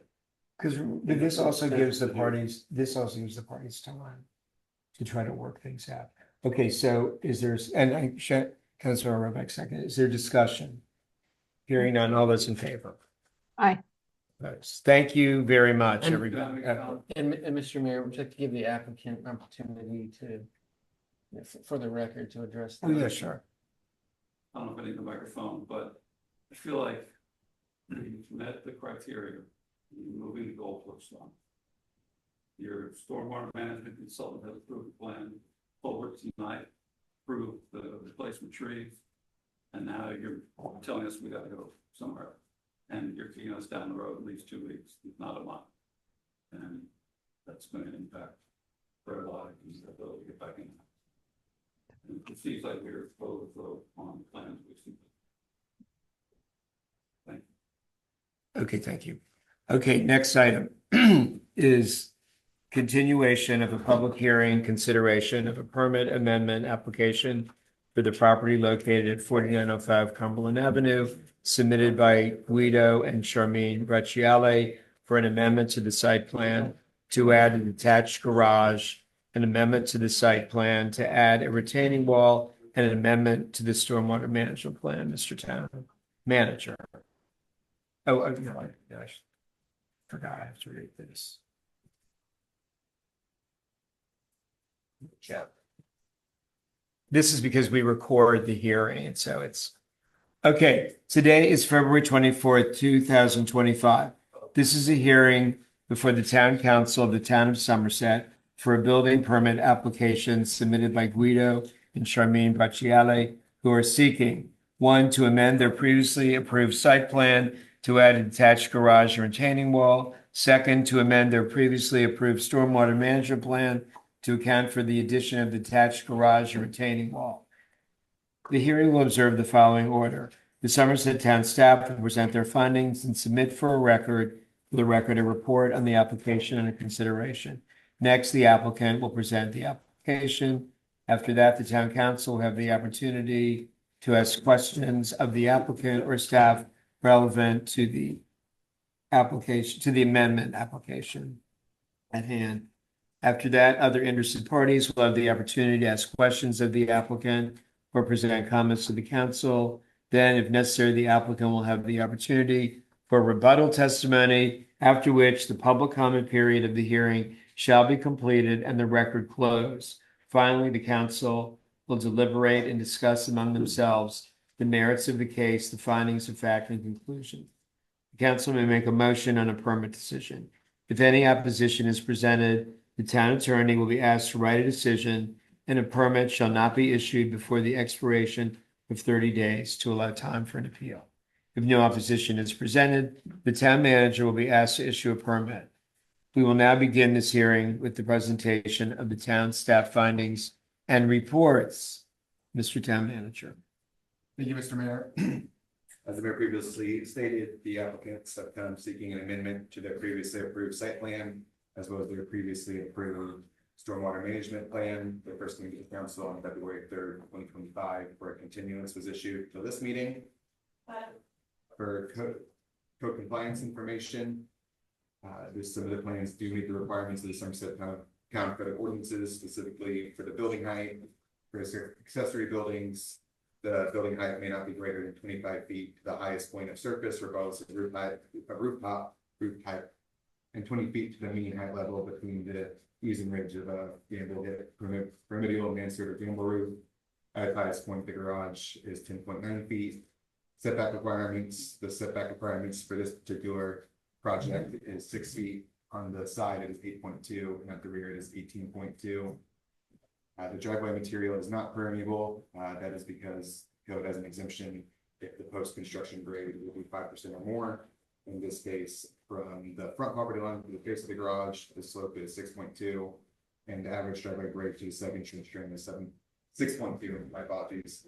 And then to the second trench drain is 7.2, and then a retaining wall. The wall is just tall enough to retain the grade, and so does not meet which meets the code. Before handing it over to the arborist, I'll also comment on stormwater. So I'll be reading from Chris staff report from Bayland. Bayland Consultants and Designers Incorporated have completed our review and found that the application for modification of the plans approved by permit number 2024-06-11-NC-A is complete. We find that the application conforms to the code because on-site infiltration would be provided for all runoff from all rooftop surfaces for a one-year storm event. The rooftop surfaces, including the proposed detached garage, total 5,022 square feet. A one-year storm event would generate 790.7 CF of runoff based on that surface area. The plan includes the following ESD practices: landscape infiltration, which would collect 642.5 CF, and the dry well, 185.2 CF. These practices will infiltrate a total of 827.7 CF of runoff during the one-year storm event. The reason that a structural dry well was approved was because all reasonable opportunities for using a non-structural ESD practice at this location was exhausted due to the space constraints and presence of underground utilities. There is also a amended street protection plan and tree removal permits. I will let Dr. Beather comment on those.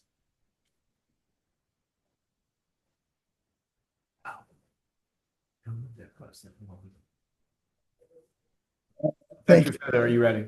Yeah, thank you, EJ.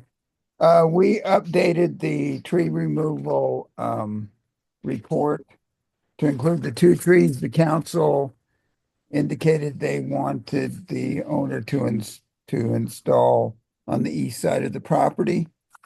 We've also included his landscape plan, which shows the 2 trees on the east side next to Cumberland Avenue, marked A and A on the plan. The change in plan doesn't change the tree protection plan. That remains the same. And that's the end of my comments. Thank you.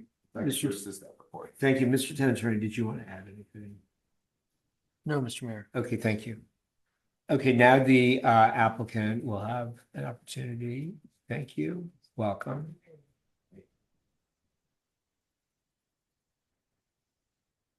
And can we test the mics at Devon?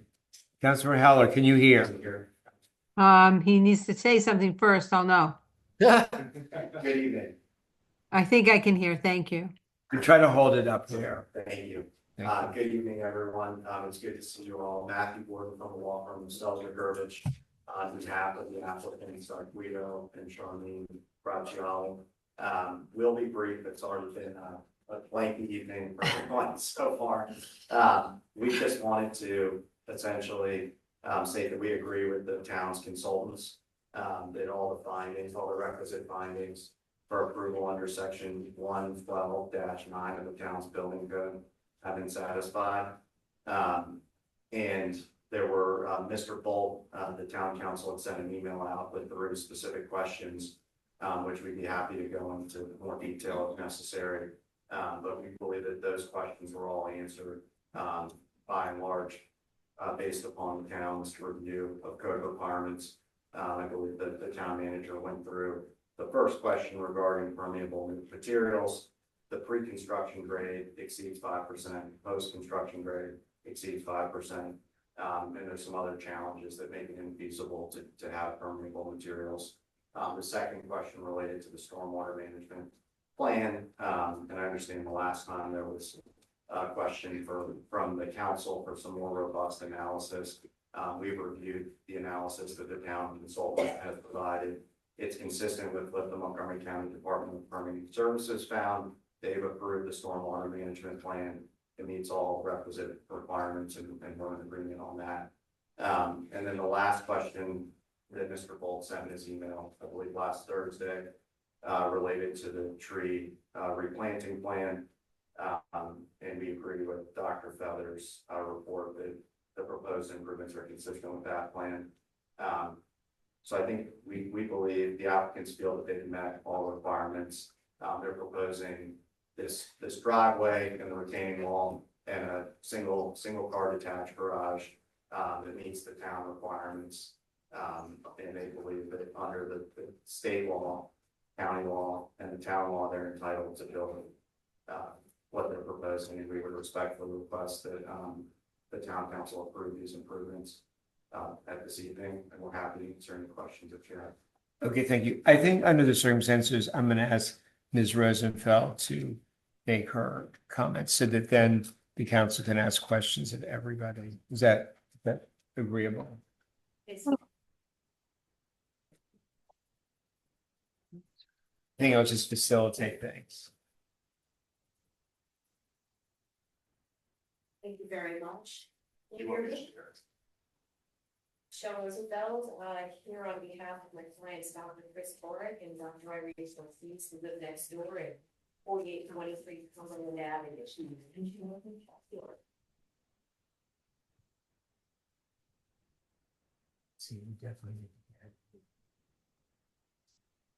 Testing 1, 2, 3. Yep, now we got it. Now the light wasn't on before. Is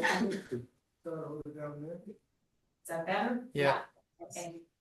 I'm here today to first request that the council deny this application for a permit, and there are a number of reasons for that.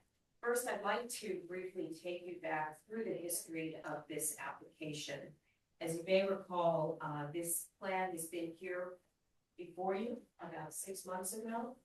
Prior to that hearing, the applicant had shared plans with my clients that showed that 2 trees along the property, the shared property line, were going to remain. One up by the front, by the right of way, and one along the property line. Over Thanksgiving weekend of 2023, the applicants tried to remove a Japanese maple tree from the property on the front of the property. And when they realized that they could not do that, they discontinued. There had been no permit application. On April 4th, 2024, the applicants removed 4 trees from the property without town permission, including a 10-inch oak that sat next to the shared property line at the front of the property. And we may have images of those that we can show you. You can share your screen. You should have permission already.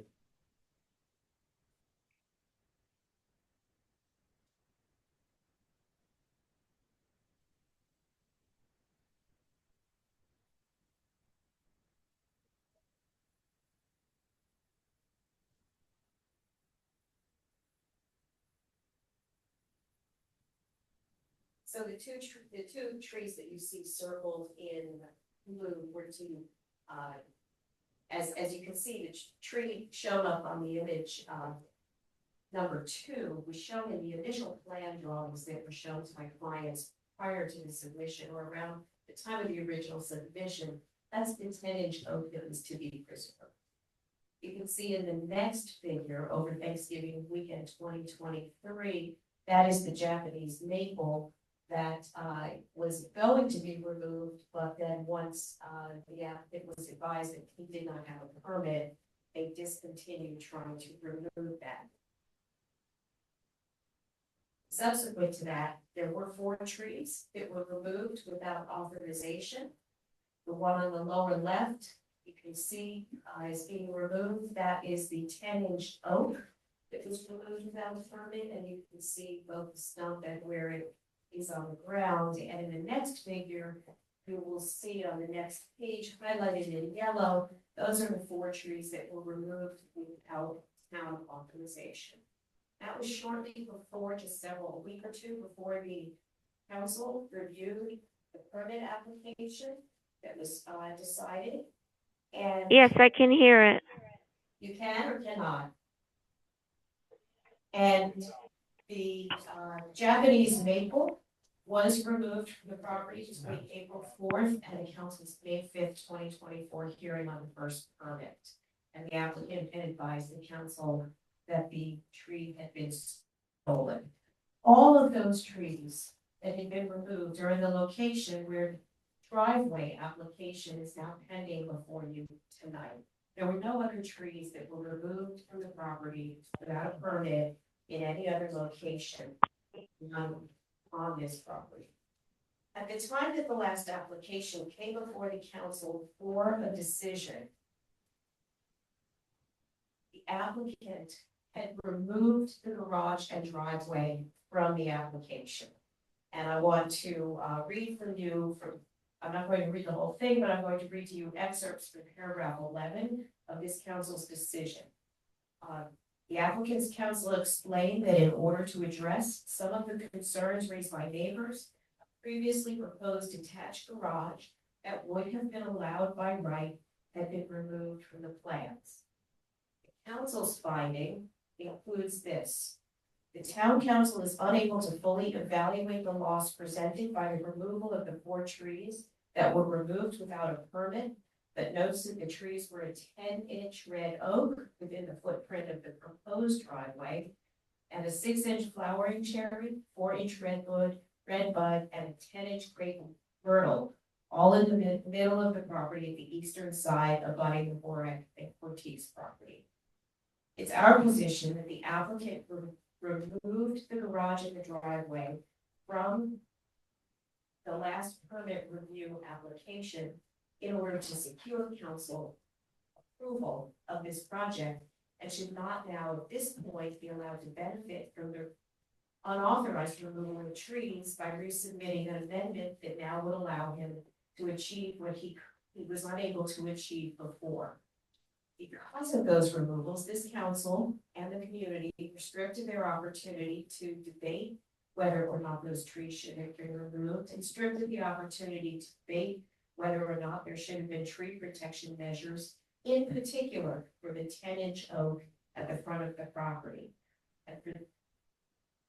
And now when you see the current plan, there's a very limited area in the front of the property for the 2 trees that are being proposed for mitigation between the 2 properties at the front by the right of way. We think that this sets bad policy, that the applicant should not be allowed to benefit from bad behavior, and we do think that an approval would set that precedent. In addition, should this council decide that you are inclined to grant approval, we do think that the driveway, in large part, should be built with a pervious surface. And if you'll give me just a moment, I do have an exhibit that I would like to show.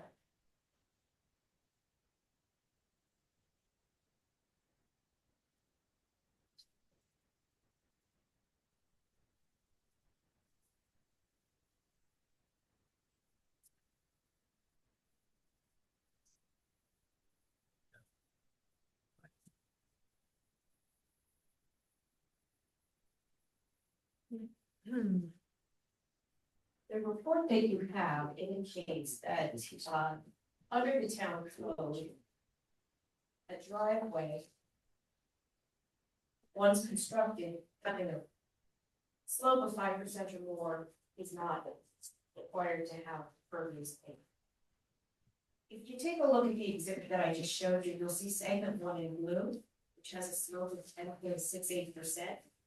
You will see a nearly 50-foot length segment 2 in green with a slope of 4.12%.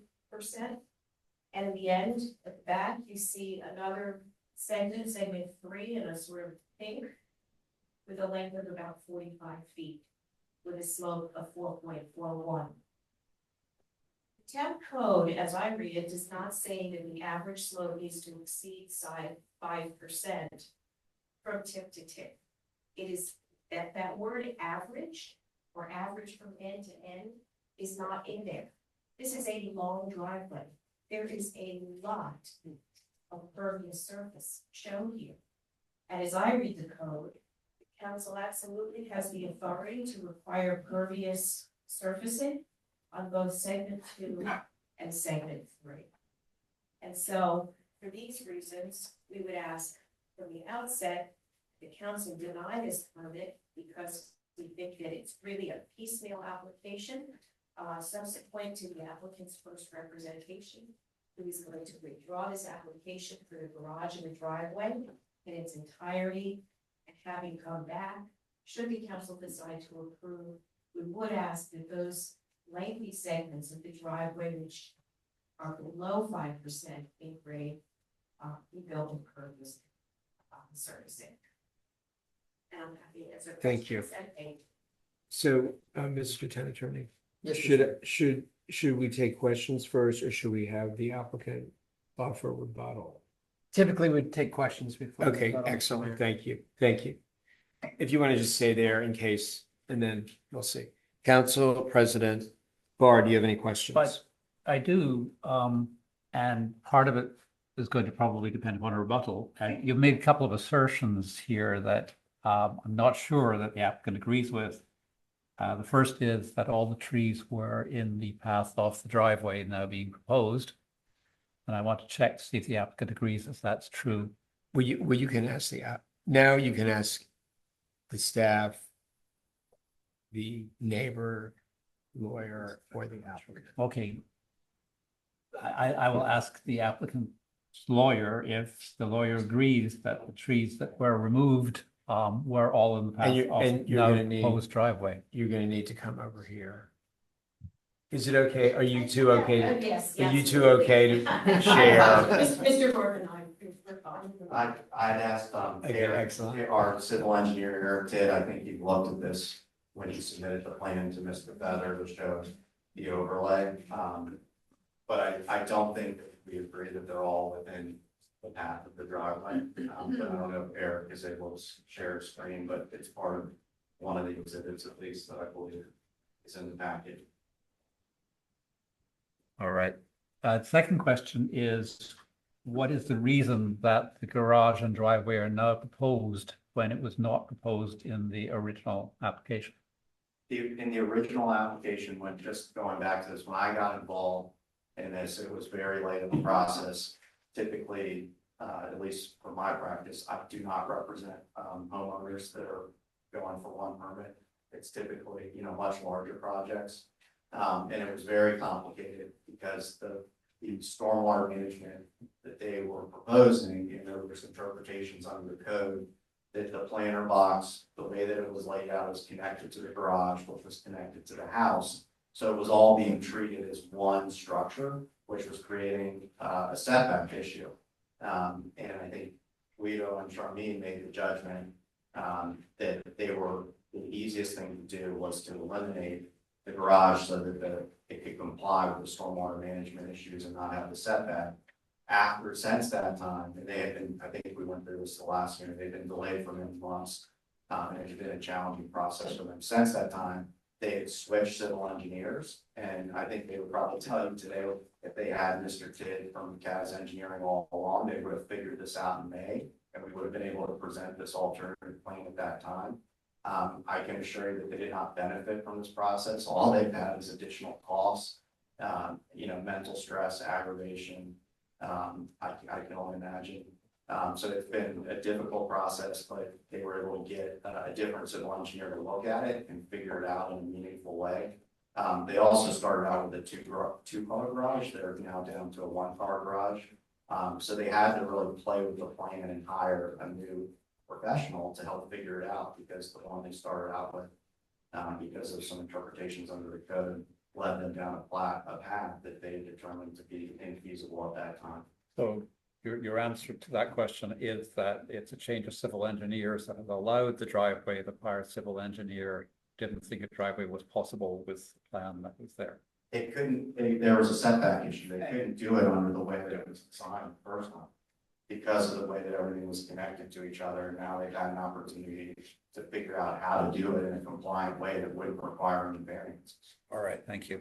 And again, the answer to the first question is that you do not agree that trees were in the path of the driveway. Correct, and I would also state that the trees, that's already been adjudicated by the town. They've been analyzed and found. There's nothing in the town code that deprives a property owner of the ability to construct by right improvement, comply with all the requirements because of what happened in the past. There's no basis in law, so they make a decision based on that. Thank you. All right, I finished my question. Okay, thank you. Council Member Circo.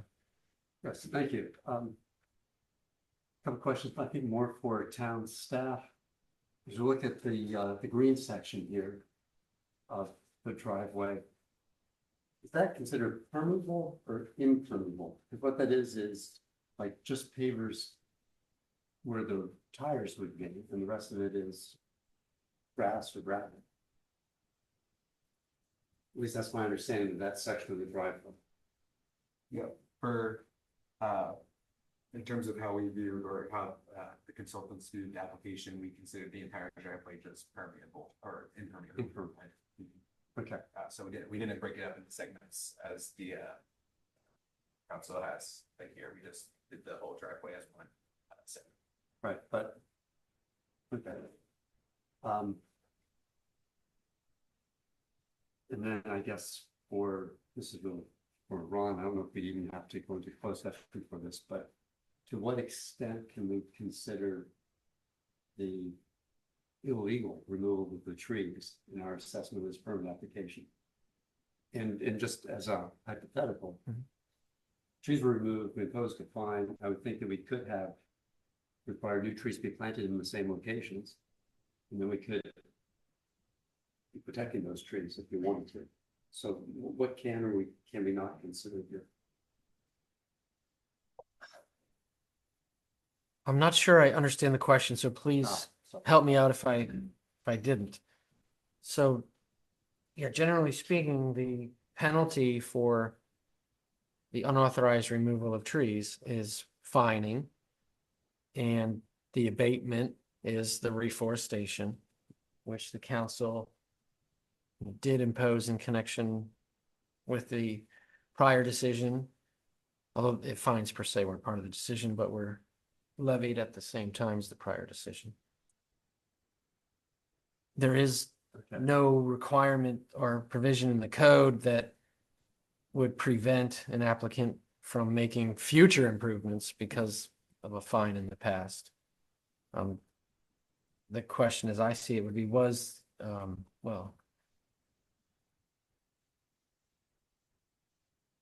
is the reforestation imposed under the prior hearing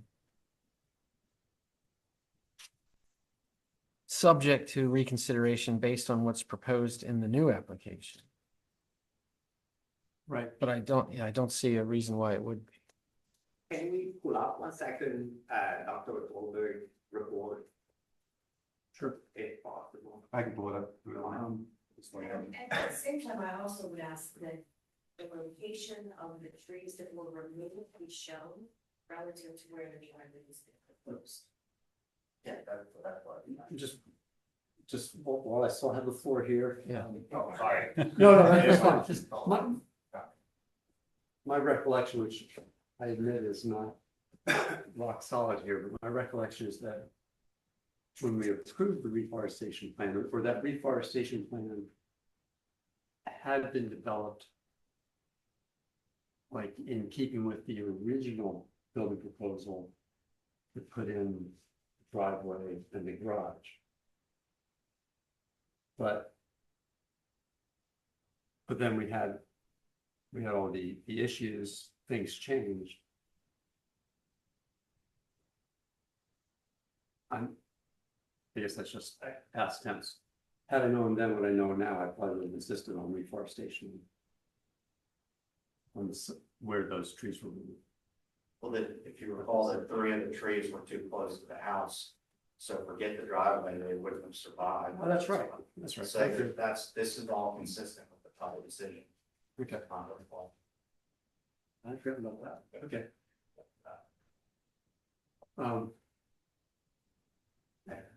Just somebody want to show me something about Dr. Feather's report? Hold on a second. You have the floor. So where's? So I don't have any further questions. I'm just curious, I guess, what Dr. Feather's report said at the time. So do you want him to answer it? I can share the report. So how Dr. Feather does the reports is he amends them, he revises them, so you can still kind of see the evolution of the.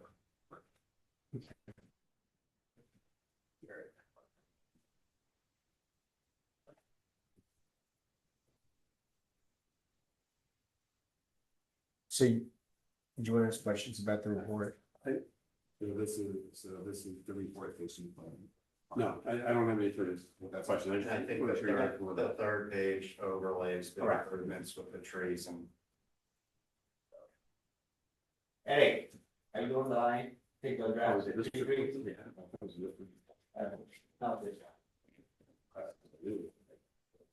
So do you? Missing a page. I'm sorry, I thought you were pulling up his report from. Do you want more? Do you want more? Do you have any more questions? Okay, thank you. What page are you report exactly? The total report shows all the trees, where they were located, which ones they were removed by mistake. This is. You have the latest. This is the latest report. It's the report from the last year. Where it shows the trees with the X's. Yeah. It's clearly there. 1 moment.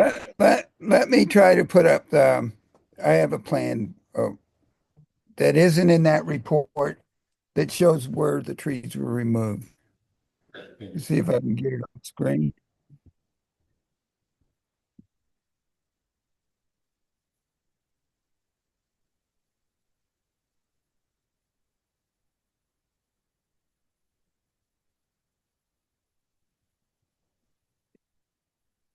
Oh, I have that. I found it.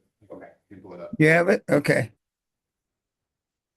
Could you just say where you're getting that from? The town website from the packet back in May. Thank you.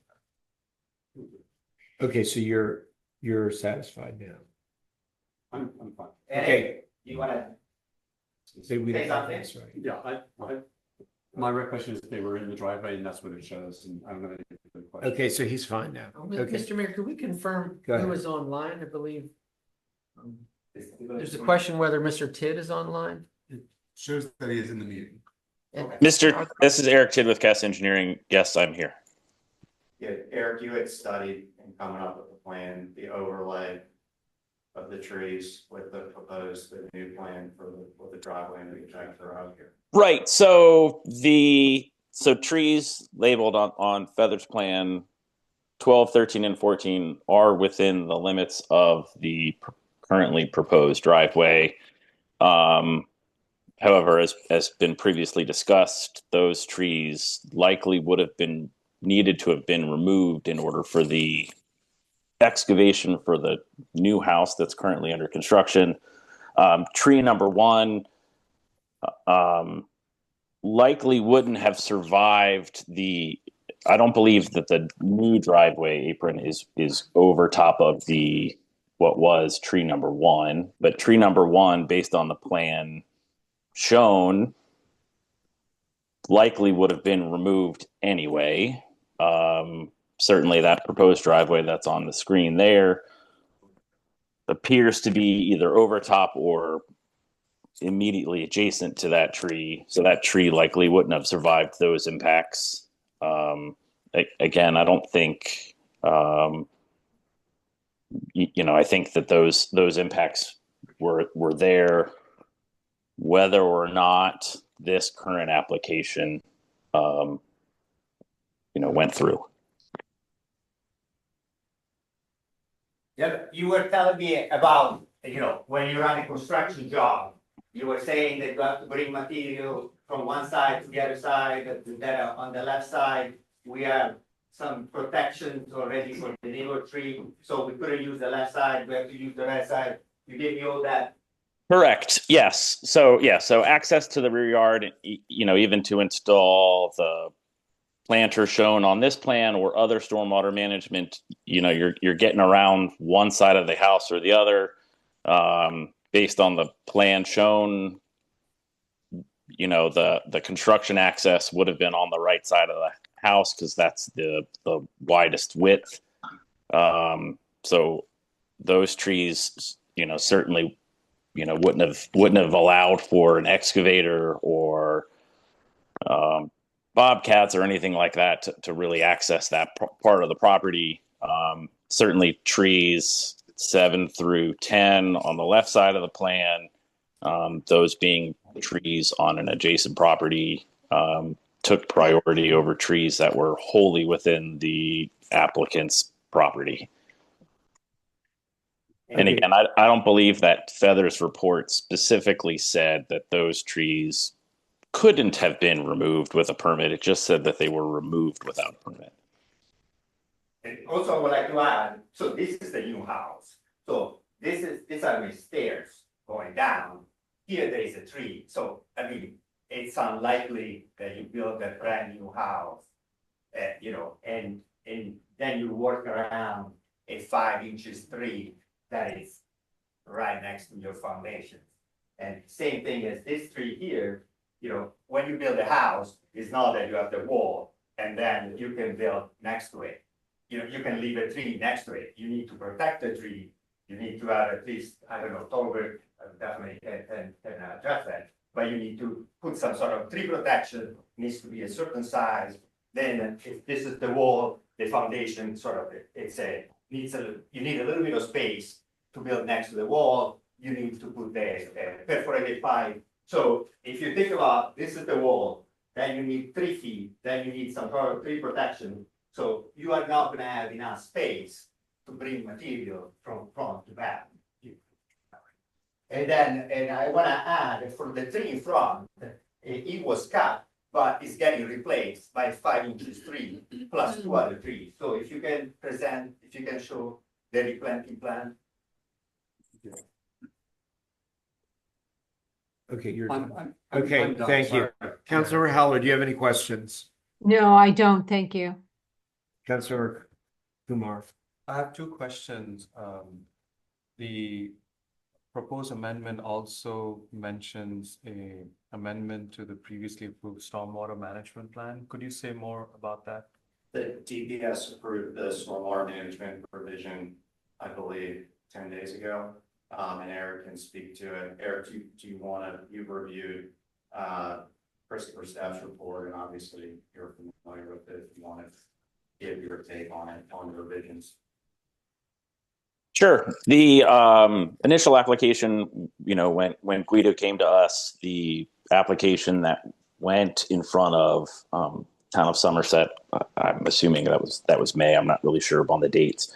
Originally had a planter box adjacent to a detached garage, and at the time, it's my understanding, again, as previously discussed, that the town considered those structures as one.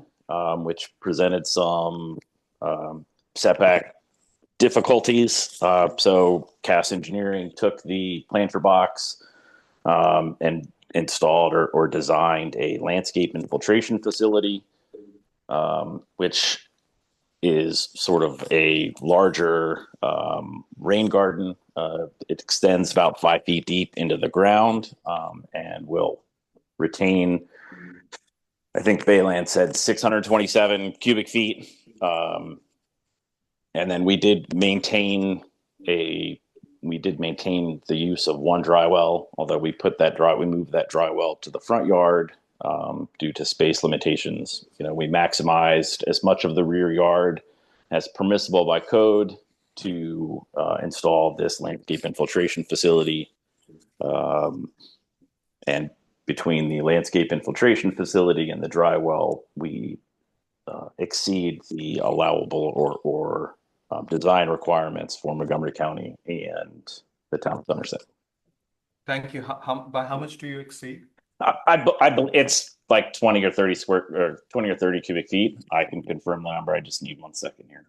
Okay, and then there was a proposal made here to make 2 segments of the driveway pervious. I cannot discern from the drawings whether doing that impacts the current stormwater management plan. So there are a couple of things with permeable pavement or permeable materials. First of all, I know there was a discussion earlier about whether or not, or what the material is sort of between the driveway strips adjacent to the house. More often than not with those, they're either top coated with a little bit of light gravel, or it's a low maintenance ground cover, whether that's lawn or something else. It's kind of dependent upon any end user. We treat them as a sort of natural permeable space, not necessarily something that is meant to infiltrate large volumes of water. It's just, treated kind of like grass, like your yard. So 2 things to consider with permeable pavements is, one is proximity to structures. You don't want to infiltrate water adjacent to a foundation because that water will not recharge the groundwater. It just ends up in the foundation drains and then gets discharged via sump pump. So there is no benefit there. The county, Montgomery County, requires that storm or permeable materials not be within 10 feet of a building foundation. Certainly, the 2 strips between the 2 homes, are substantially within 10 feet of that house. So I think that's, just from a county standpoint, those areas are not suitable for permeable materials. The other thing to consider is that you don't want to have permeable materials in areas of fill. There are portions of the proposed driveway that are above existing grade, and you start adding significant amounts of water to those materials, they will liquefy and settle, and you will just cause problems with the above materials. So that just becomes a maintenance headache that won't go away until those materials are no longer permeable. Okay, and then another question I had is that there's one of the new trees, a blue one, sea canopy, is right up front, right by the driveway entrance. Is that right? Correct. And that was the location of the tree that was removed illegally, mistakenly. Which number was that? Number 1? Was that the original number 1? Yeah. Okay. Okay. What was number 1? Red Oak. Okay. And then I have a question for Ron, which is that this is a amendment proposal. Does this mean we have the ability to review the entire application, or we are only restricted to the amended proposal?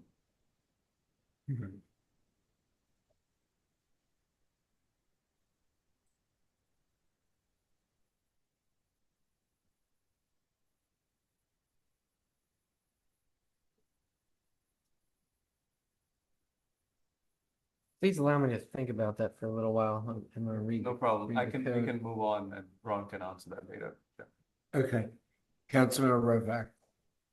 So when this was originally, I can't remember and I can't find it in the paperwork, but when this was originally brought to the town council, what was the garage plan and driveway plan? Like, where was it gonna be? It was in pretty similar to where it is right now. It was a bigger garage in the back, and I think my recollection of the events were that there were a couple of issues that the town had changed their code in the middle of their application to change the building height. So they had to reduce the height of the building. And then there was an interpretation with the stormwater planner box that was making the way that civil engineer was working, we couldn't make it work without variances. And given the length of the time and delays, you know, the applicant made the decision that they needed to get going with the principal structure. And I would have been unhappy with their civil engineer if I was in their shoes too. So they hired a new one that was able to figure out a way to do it and code on a way. But what was gonna, but before that, like, so I guess after then, because I know that you know, the applicant, I mean, I thought it was a concession for the neighbors to remove, you know, the plans for the driveway and the garage, but what after then you guys decided not to remove that, then what was gonna happen? Where was the garage? There wasn't a garage. So there was just gonna be no garage on this house? There's gonna be a carport. There was just a regular, A carport, like in the front, like where that it Yes. was kind of before? yeah. And so now we're coming back and this is like a whole big driveway going all the way down to the back and a garage. That's all new. Correct, it's just it's a detached garage with a driveway, there's examples throughout the town, just like it. Let me give a little bit of history. So you guys were trying to improve the code, and so you guys modified the code.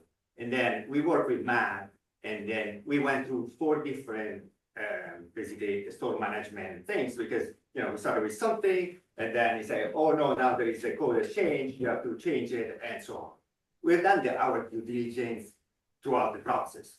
We were supposed to present sometimes in April or something like that. And we met a month before with the manager, said, is everything okay, and so on. Everything was okay, even for something simple as the height, and this is the email. So you can pass it on. So I met with the manager and I said, look, you know, the town has changed the height requirement.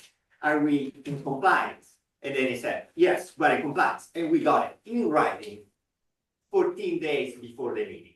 Somehow, we went on vacation for 10 days. We came back and we had 3 variances.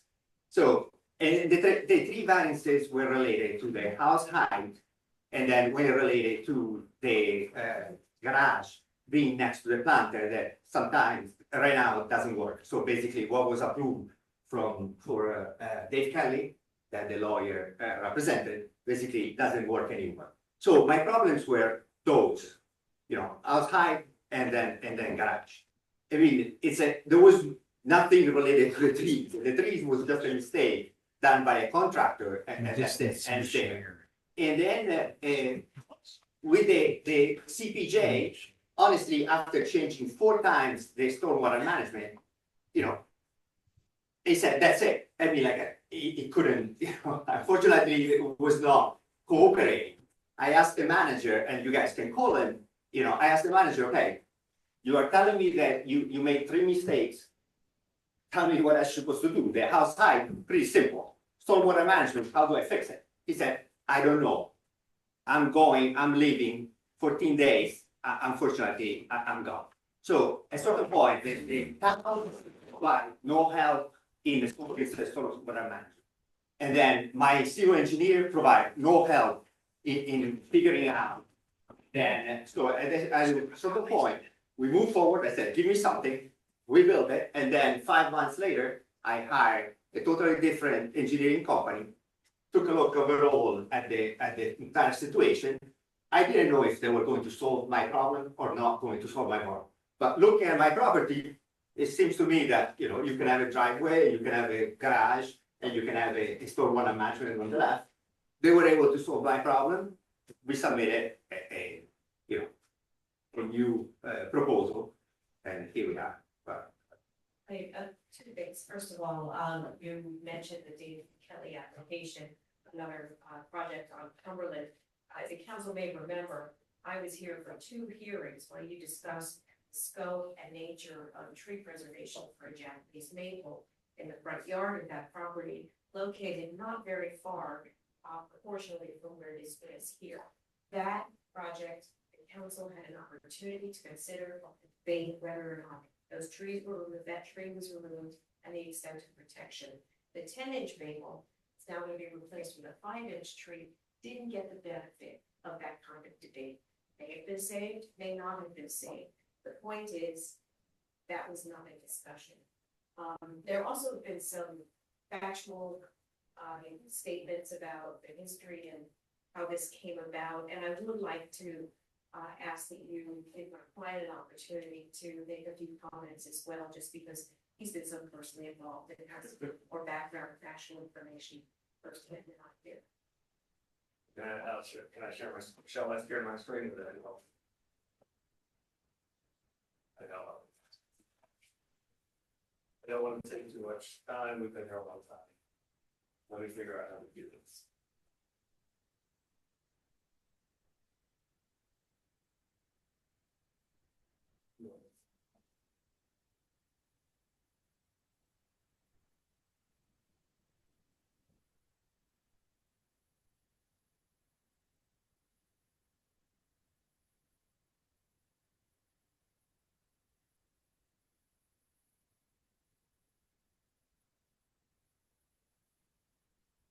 So I think one of the,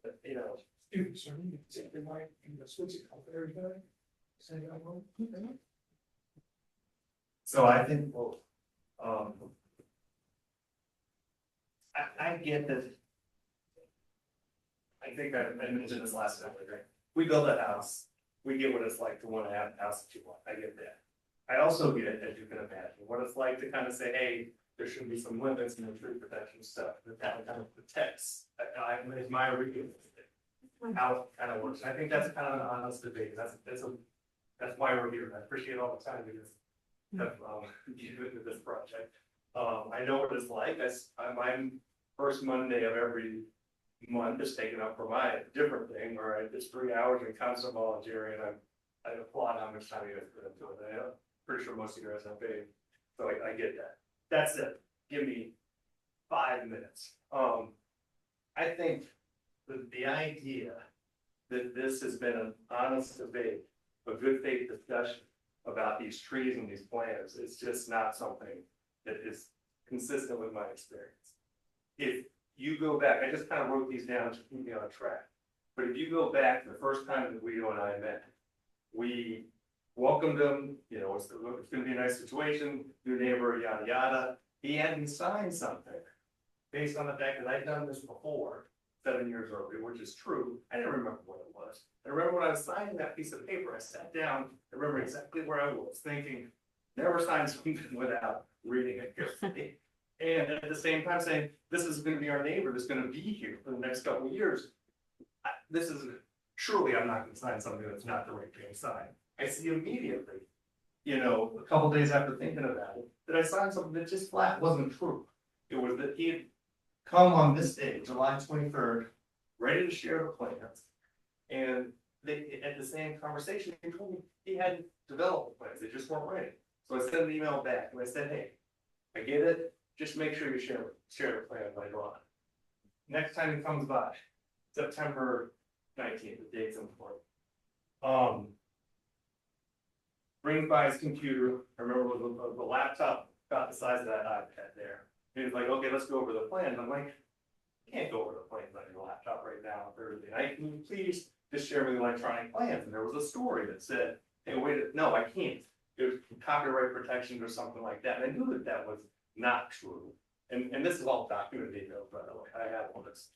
I knew that that wasn't true because it was the same builder that we used. And I know the process. You can share the plans. Eventually we got the plans. And I can go through at least some set of plans. And here, I'm going to just show you.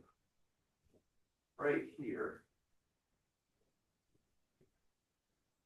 Where, I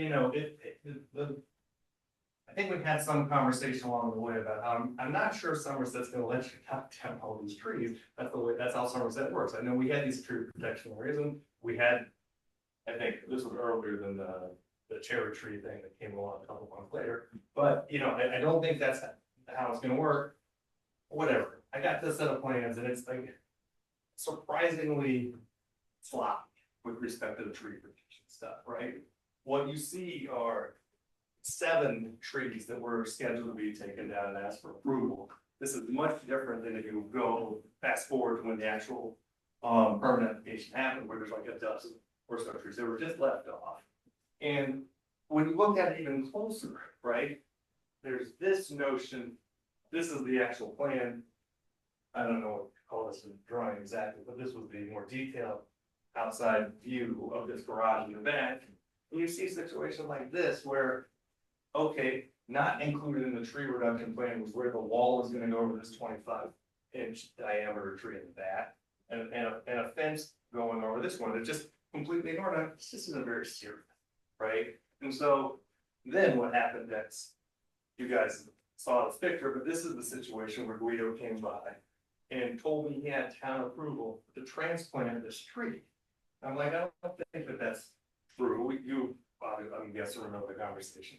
And, I basically said, listen, if you think you have approval, go ahead. But I don't think you do. He decided that day not to remove the tree. Here's the one that eventually got taken. Later on, this is fast forward a few months. This is when the trees were mistakenly taken away, right? And this is like big mistake. Dozen guys out there, half a dozen guys out there taking down all these trees. And oops, I don't need to do the video, just let me do a photo. Part of it was me telling this guy, I'm sure you don't have a permit, I'm pretty sure you don't have a permit. You should call up the owner and check. And he's like, no, I'm full to take down this tree. We're taking down this tree. Utterly no communication at all. The trees were going down, and that was just it. All right. And then this is kind of my issue. You guys can make all the decisions you want about replanting trees, but this is like a 15-year-old. Dr. Feathers can maybe correct me, but roughly 15 plus ring. You can't replace that, right? And so, all those things happen. I think it's kind of unfair, but I want to go back because I'm not done.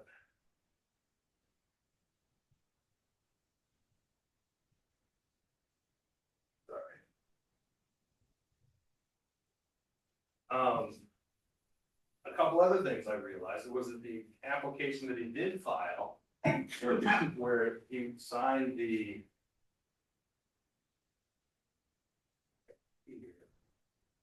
where he asserted that he had shared shared the plans, if you read it carefully. It makes this attestation that he shared the plan in compliance with the town code, he just didn't, right? This thing was filed September 15th, the date's on there, it was before he came by even and tried to share the plan later on, right? So this is a game of cat and mouse from the beginning. And I find it, completely not something that I should have to deal with, but I haven't. When I heard Guido say that he's had problems with, I'm not so sympathetic to him, to be honest with you. But then to top it off, we had this meeting.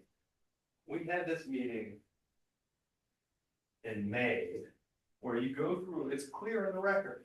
It's clear in the record that the concession that was made in order to deal with the town's concerns, this group's concerns about the trees being taken down without a permit, were that they rescinded the driveway and garage and agreed to have a carport there. And that's what they did. That was their design choice. I wouldn't have probably chosen that same design choice, but that was it, right? And now we're in the situation where it's like, haven't we already done this? Why are we here? Why do I have to keep coming back? This is like a half dozen times I've had to be ready to come to these meetings.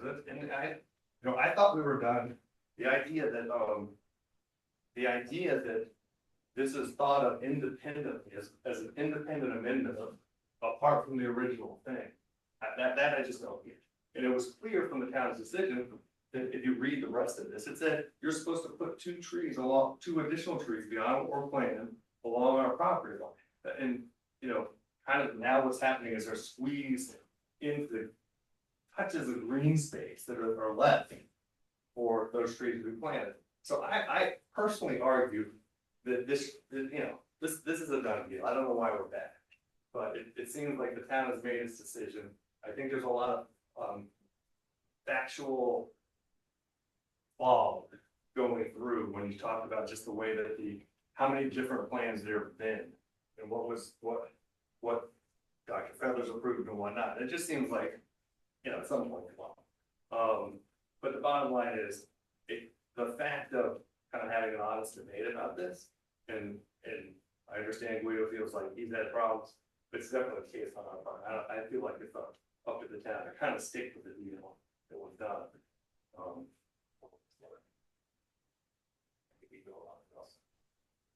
Mr. Mayor, may I ask, Ms. Rosenfeld, would you please, after the hearing, send us the exhibits that Mr. Boric has presented? Yes. Thank you. Yes, we will. And, yes. Okay, so Mr. Town Attorney, at this point, I think we can just have the applicant give rebuttal, right? And then. Yes, Mr. Mayor, but before we do that, can we just make sure there's no one else on the line that wants to speak? Oh, yes, of course. Oh, Kumar Vaswani sent in comments because he had to leave. Yeah. Do you want to go over those Oh, or? yeah, why don't you read the Read comments? them. Yeah, read the comments, just the record. Can I add one other thing? It's probably better. But come over and, So so it's in the record. You gotta use the microphone.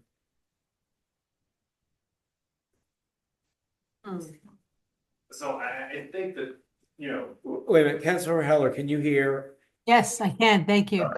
so I think that, in my view, if it's not obvious, this amendment should just be rejected based on the fact it was a deal that was already basically set based on the precedent that was set at the previous meeting.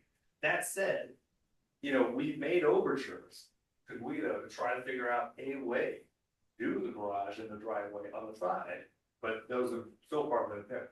We made overtures from the beginning of the process, and we made overtures recently just to try to say, hey, is there a way to get this done? But so far they've been denied. I've never experienced, I haven't heard any interest in doing this. But, it's not that well, whatever. Not that we're open to conversation. That's all I can say. But Okay, thank you. So Mr. Kumar Vaswani had to leave the meeting, but did submit record, submit comments. First is the town attorney says stormwater maintenance agreement is executed at the time the permit is issued. Has the maintenance agreement already been executed for this property? I can answer it has. The second question is, now that they are amending the stormwater plan, does the maintenance agreement need to be amended? maintenance agreement does not need to be amended. I received the executed copy in the mail. I haven't recorded it yet because the plan hasn't been approved yet. Okay. And then the next question is, who ensures that the agreement is recorded in the land records? The That's town me. attorney? Does the town keep a copy of the recorded maintenance agreement on file? Yes. And the next is, town code strictly regulates what can be planted in town right of way. Please let the applicant know. The town has had problems with planting of tall plants and trees in the town right of way previously. Please ask the applicant to give assurance that they will not put plants in the right of way that do not conform to our code. And then finally, he was just asking about the planting plan and who is required, and I believe that the planting plan ordinance happened after the application was submitted, so there is not a planting plan for this application. Would you email me that? Yeah. Forward that to me, please. Yeah. And I'll share it with council.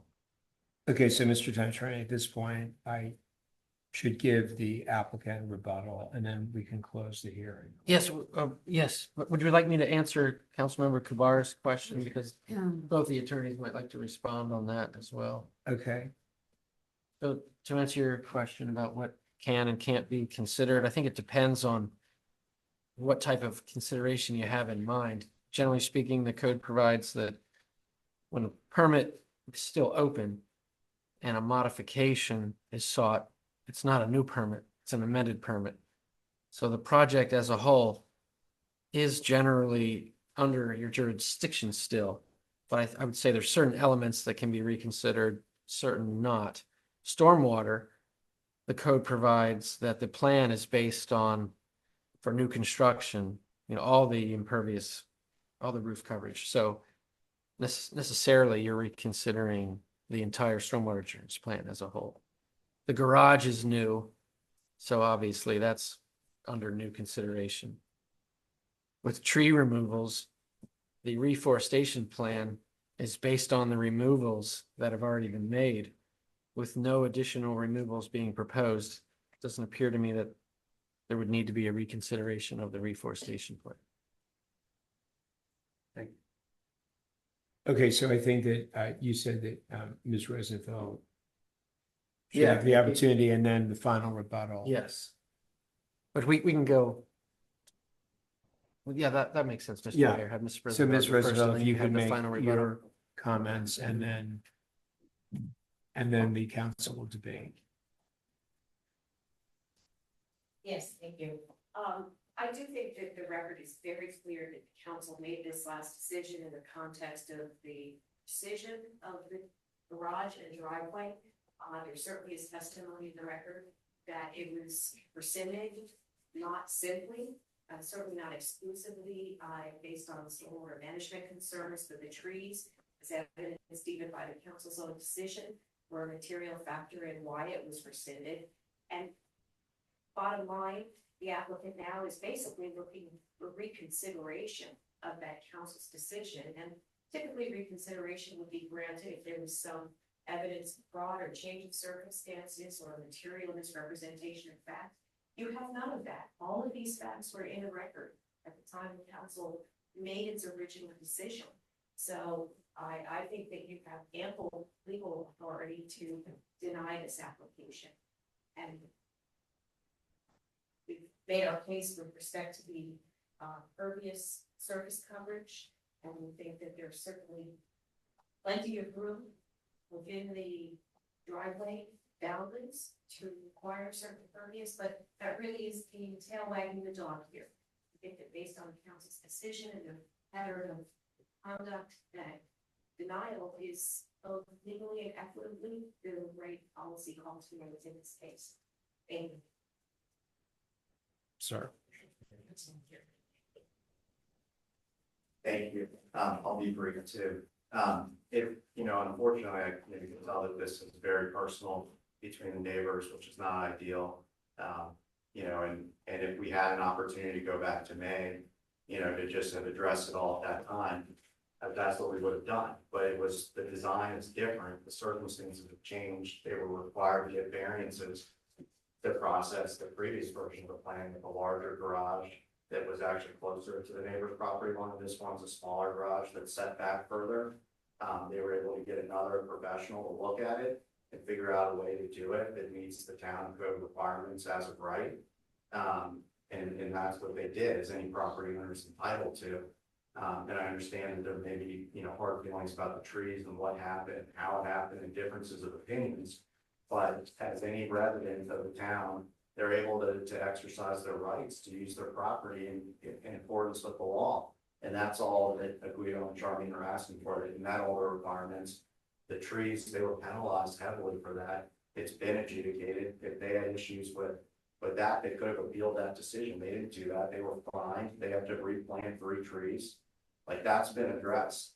They just want an opportunity to have a garage that meets town code, county code, and they fulfill all their requirements. And we agree with the town's consultants.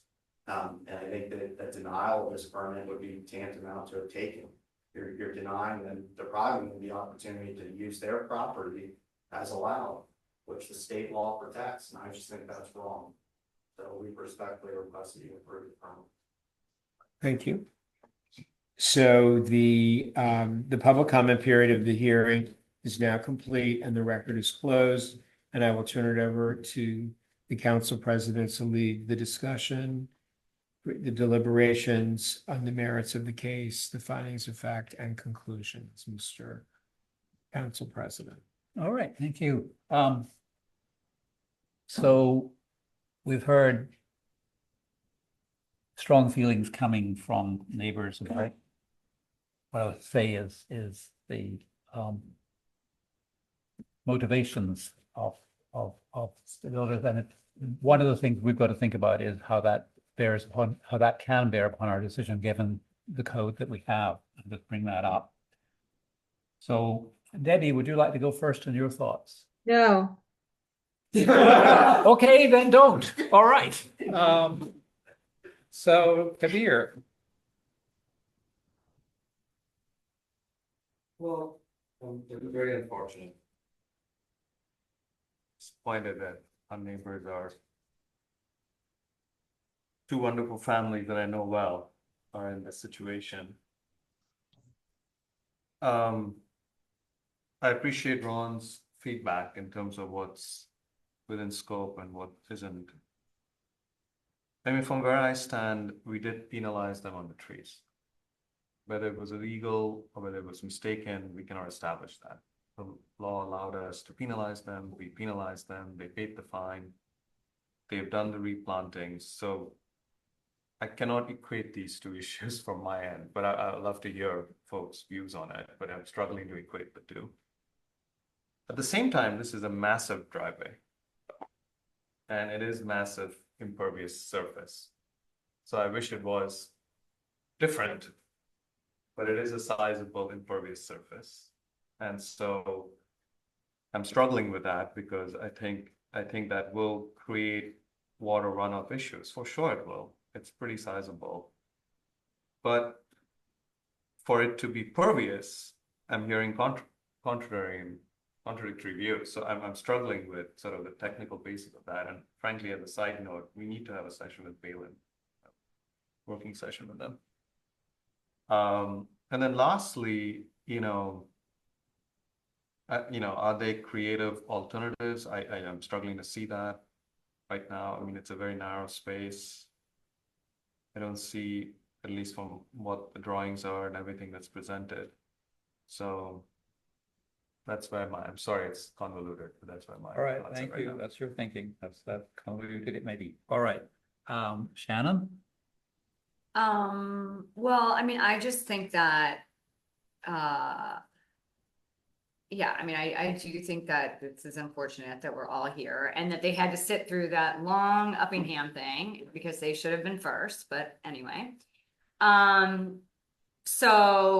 But I do think that I think it was pulled because I think that the applicants were worried that the whole project was not going to get approved. Because when you look at it in the general scope of everything, we're adding that long driveway and the garage in the back really changes, like, in taking out all those trees, it changes like the landscape of like how it looks and, and how much impervious surface as a totality we were all considering and looking at, and with that driveway, it added so much extra imperviousness. And so I think it was pulled, you know, because of that. And those are my thoughts. All right. And Debbie, are you ready now? Ready, sorry. I think it's easy to say that they paid their fines when they did the trees. I think that's a great way to get away with something.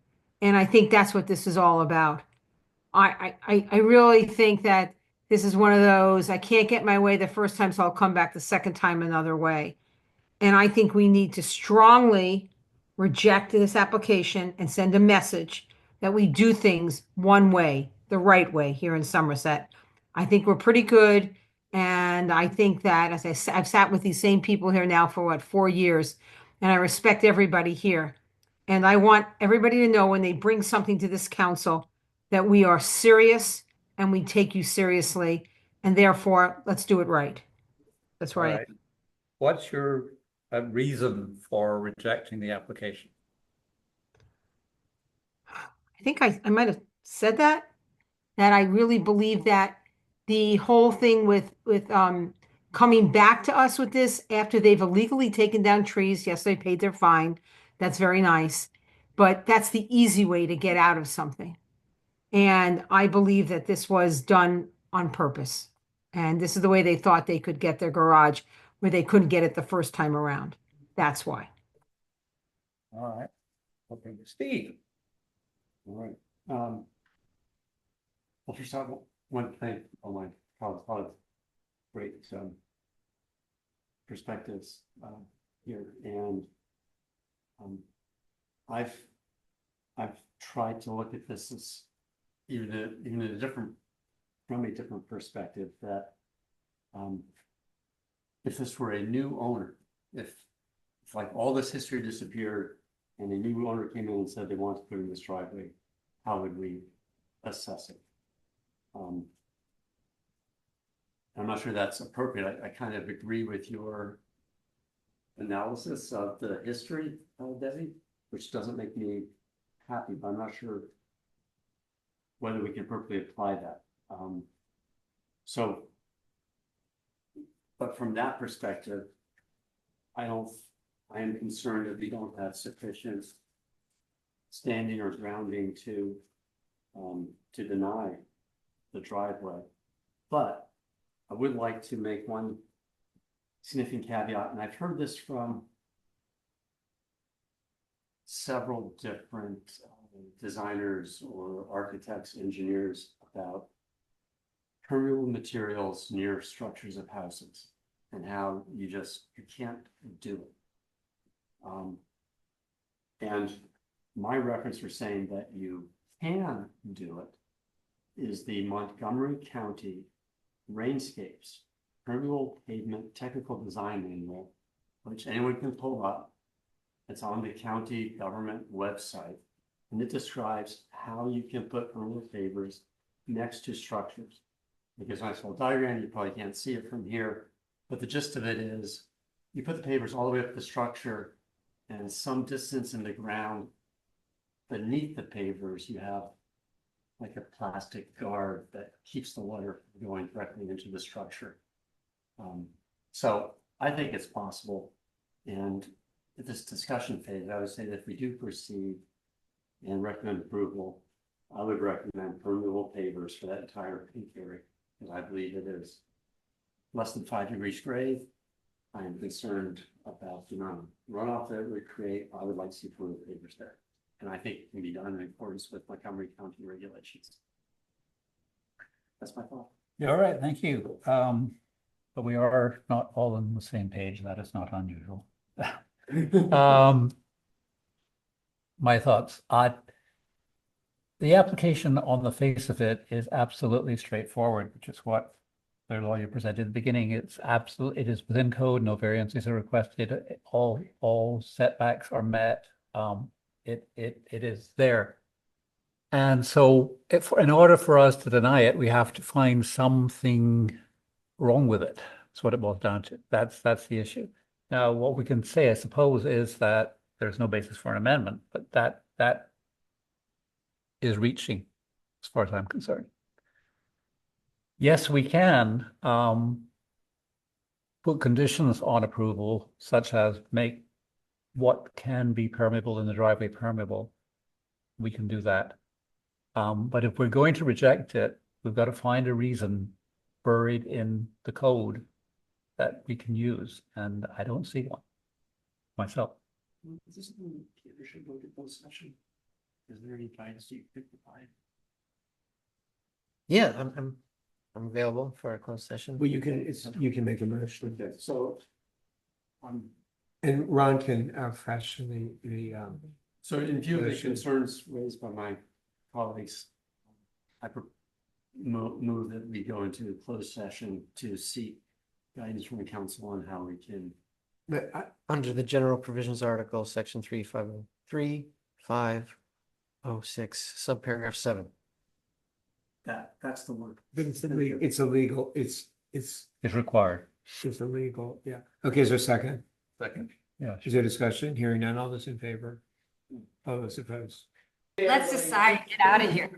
Oh my God. It's 8:45. I'm just fine. I had duty last night at the station. So, Did what? Fire station, 12:30 call, and then a 5 o'clock call. Oh, my God.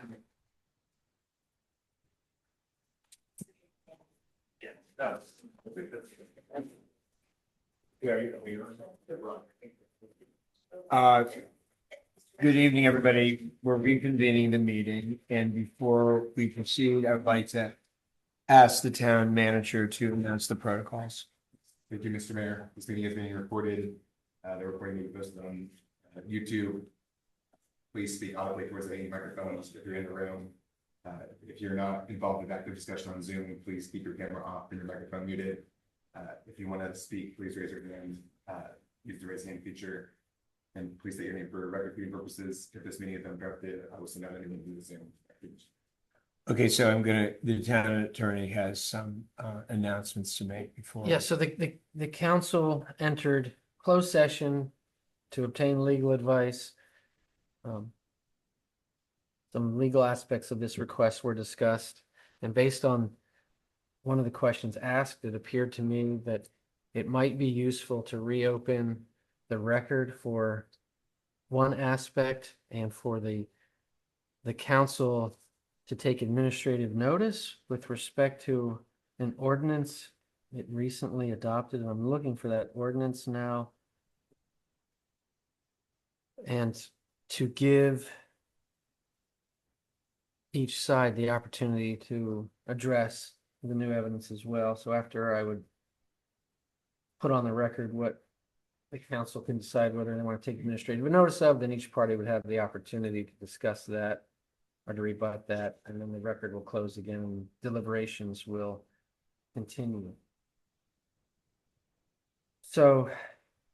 But the town attorney wanted to make it clear that there were no deliberations about the case in the closed session. It was merely to obtain legal advice. Yes, thanks, Mr. Mayor. Legal questions were asked and answers were given, and we've held off any deliberation for the open record.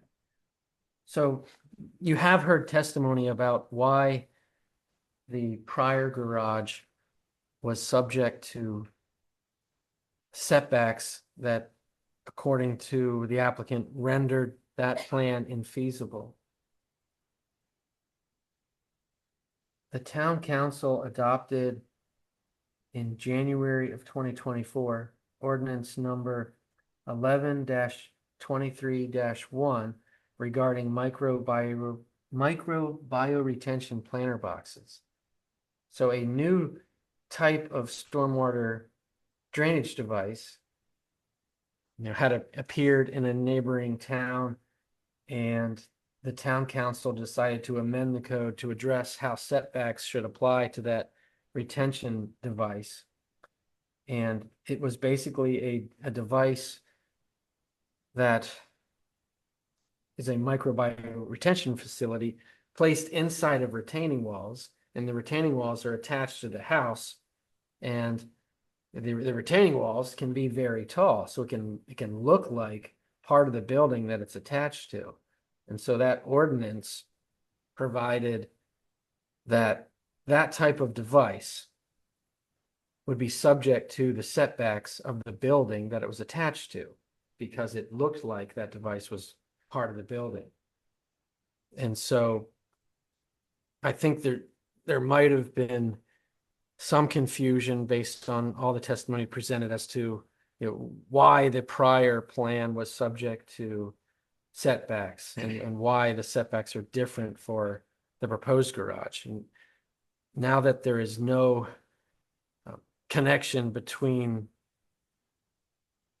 a bioretention facility that, you know, would increase a setback, this proposed garage is just subject to the standard accessory building setbacks without any additional setbacks applying to an attached stormwater drainage device.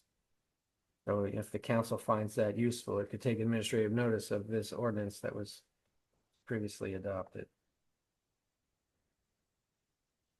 So does the council wish to re-open the record?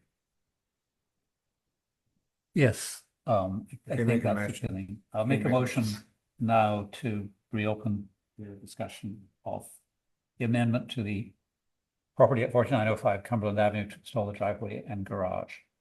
Is there a second? Second. Is there discussion? Hearing none, all those in favor? Thank you. So that ordinance will be treated as administratively noted, and now the parties will have the opportunity to address that point if they wish. So should we have Ms. Rosenfeld first? I'd say the applicant will go first. Oh, the applicant, Yeah. then Ms. Rosenfeld, and then Ken rebuttal. Yes. Okay, so Thank you, Mr. Mayor. You know, I can be very quick. I think that was my recollection, granted it was May of 2021. That was, we had a number of issues and we were dealing with, you know, the circumstance the best we could at that time. And the complicating the factor of having to get multiple variances was not viable. But they very much wanted to figure out a way to provide the garage. And if we could go back and do it all over again, I think we would have, you know, figured it out at that time. But again, they have been delayed for many months. The town code had changed a number of times.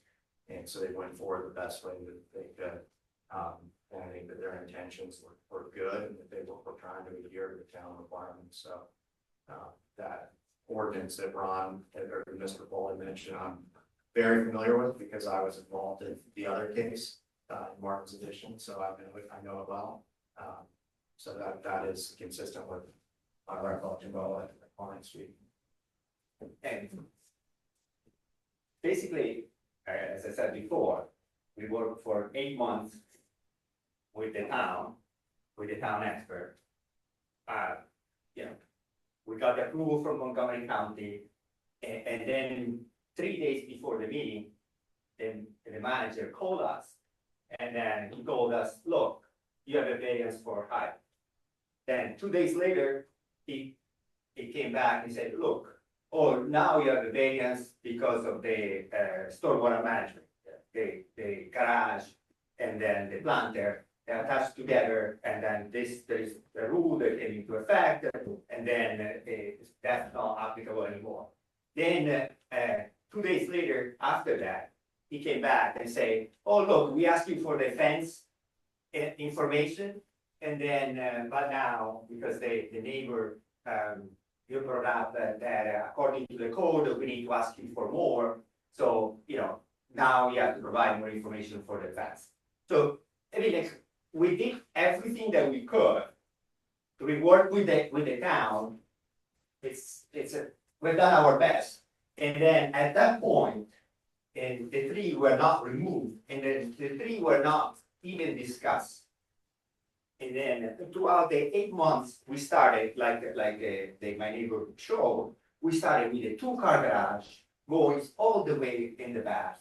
Then we talked with the town arborist. And then he asked to move the garage forward so we could protect. We had 2 oak trees that are 25 inches in the back, and then he asked us to stay 15 feet away from those trees. So we moved the garage forward I knew that my neighbor didn't like that I was going to have a car garage. So I reduced from a 2-car garage to 1-car garage. I reduced the driveway. So we have done a lot of things to please the neighbor and to please basically the town. And, you know, at a certain point, it was a mistake, the tree removal, but let's talk about the trees. The trees, as I said before, couldn't be kept there if we wanted to build that particular house. Those trees. Okay, I think this is beyond Okay, the sorry. attorney. Sorry. Thank you. Thank you so much. Ms. Rosenfeld.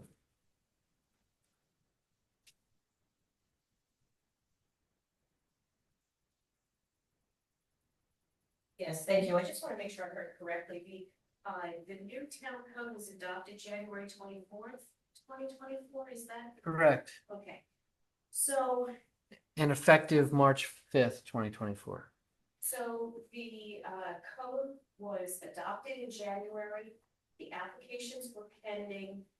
Even notwithstanding the date that it was effective, it was on the record. It was known to the applicant, should have been known to his designers. And it makes sense that the trees were not the subject of discussion for months and months prior to the hearing. The council's hearing was on May 6th. The 4 trees were removed in April, and the maple tree was removed a week before the hearing. So there would have been no reason to discuss the trees. Regardless of all the emphasis and suggestions that the garage and driveway were removed from the original application because of stormwater management or other reasons, the council's decision in paragraph 11 makes it really hard to conclude it is for any other reason but the trees. It says the town council was unable to fully evaluate the loss presented by the removal of the 4 trees without permit. We know what they are, and the council in that same paragraph, the town council's finding in the same paragraph was 11, is that the applicant's council explained that in order to address some of the concerns raised by the neighbor, a previously proposed detached garage that would have been allowed as of right had been removed from the plans. So that connection seems very, very clear. I don't recall any testimony, and there's nothing in the opinion that would suggest that my client was talking about stormwater management concerns at the hearing. It was about the trees. So again, I think that the record is very clear, and with respect to the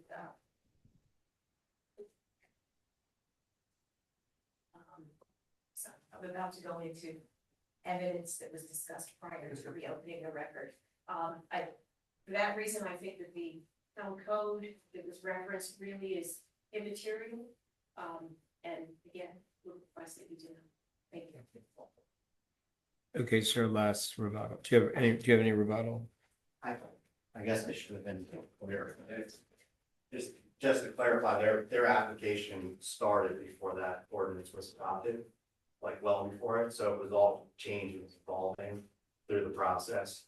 And that's where, you know, that they involve me. I would come and ask you for grandfathering, or that's what we typically do. We don't pull the rug out from people if they've already started in good faith and have a permit filed for. But there was nothing they could do but or ask for a variance amongst all the other things that they conceded with reducing the height of their home as well. So that's really all we have, but it did factor into the decision. Thank you. Okay, thank you. So now the public comment period of the hearing is again completed and the record is closed. And I will turn it over to the council president, lead the deliberations. Right, and to focus our discussion, I'm going to propose a motion to approve the plan as amended. And I'll need a second so that we can have that discussion. It doesn't mean that we're voting yet, but I want to have us focused on that. So, well, is that, Mr. Town Attorney, is that legally and technically sufficient?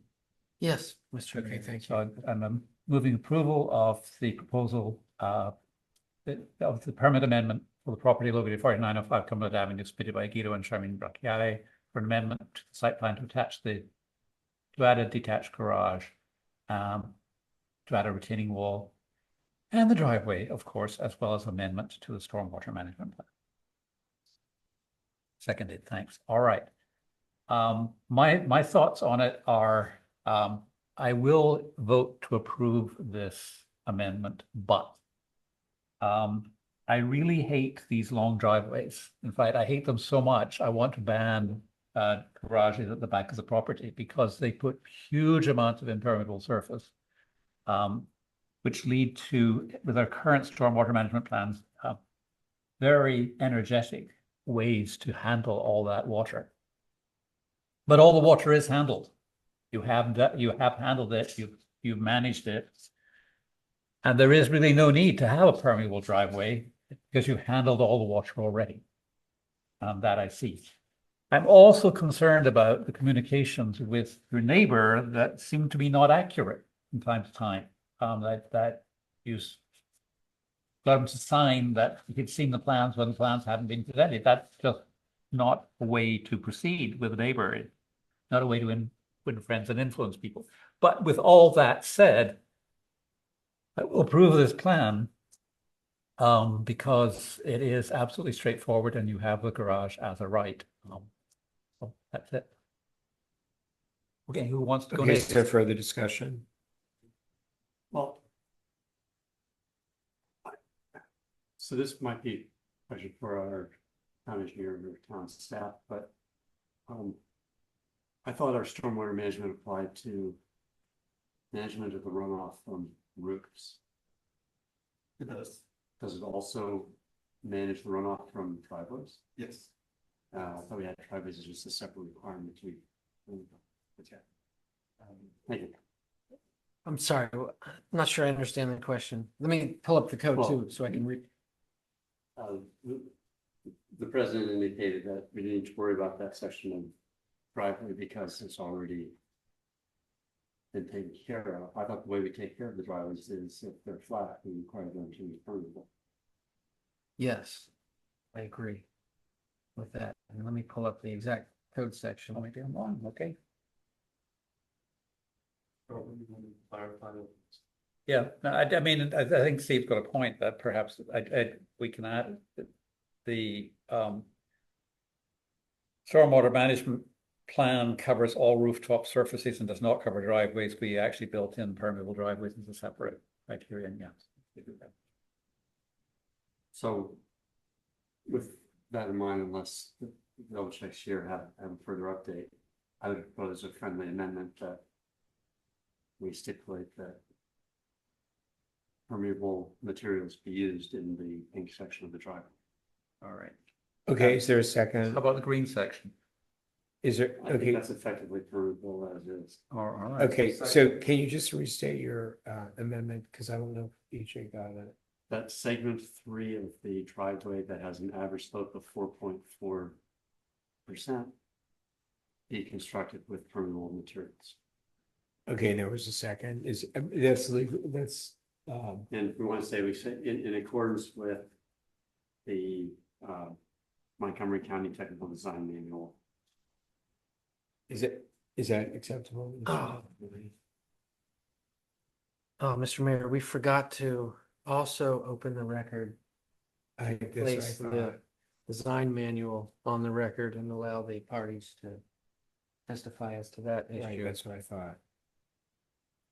I'm- But I don't think we can, In deliberation, after rebuttals. so can we, Well, it doesn't. we don't have to, do we have to open the record? Yeah, it doesn't need to be in the amendment. Well, but I think it's probably important to debate because this pavement touches the house or, Yes. and so I think there is a debate as to whether Okay. pavers are appropriate for that.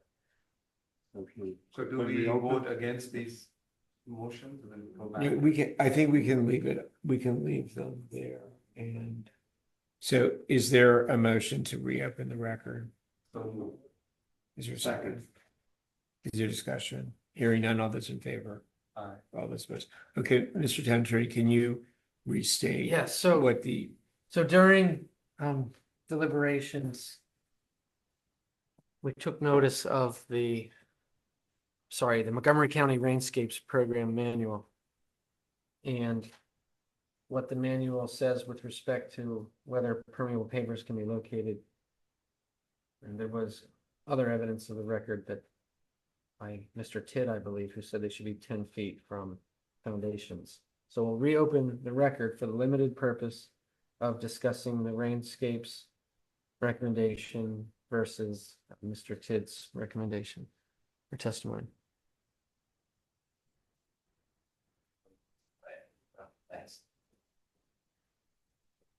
And I guess, Mr. Mayor, too, the parties could be invited to address the town code requirement for permeable pavers for driveways that are under a 5-foot slope. I think, and Eric, but just to expedite things, of course, he's the expert in stormwater management. But I think Guido and Charmaine, if DPS will allow them, to the extent that they'll allow them to use permeable pavers or permeable materials, then that's fine. It's just that Eric had raised the concern about whether the county will approve it. If the county will approve it in that section, then they'll build. So I don't think that's really all we have to say about it. Okay. And may I just ask a question, Mr. Mayor? Go ahead. So, Mr. Gordon,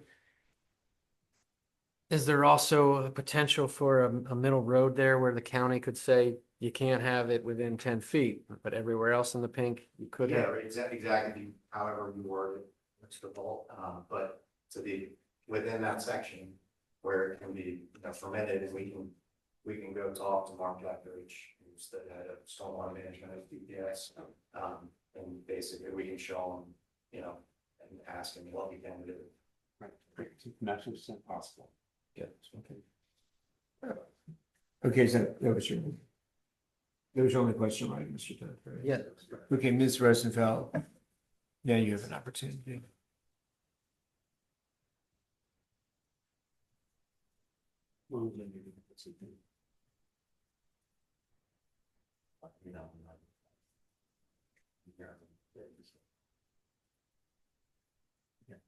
You have a chance to comment.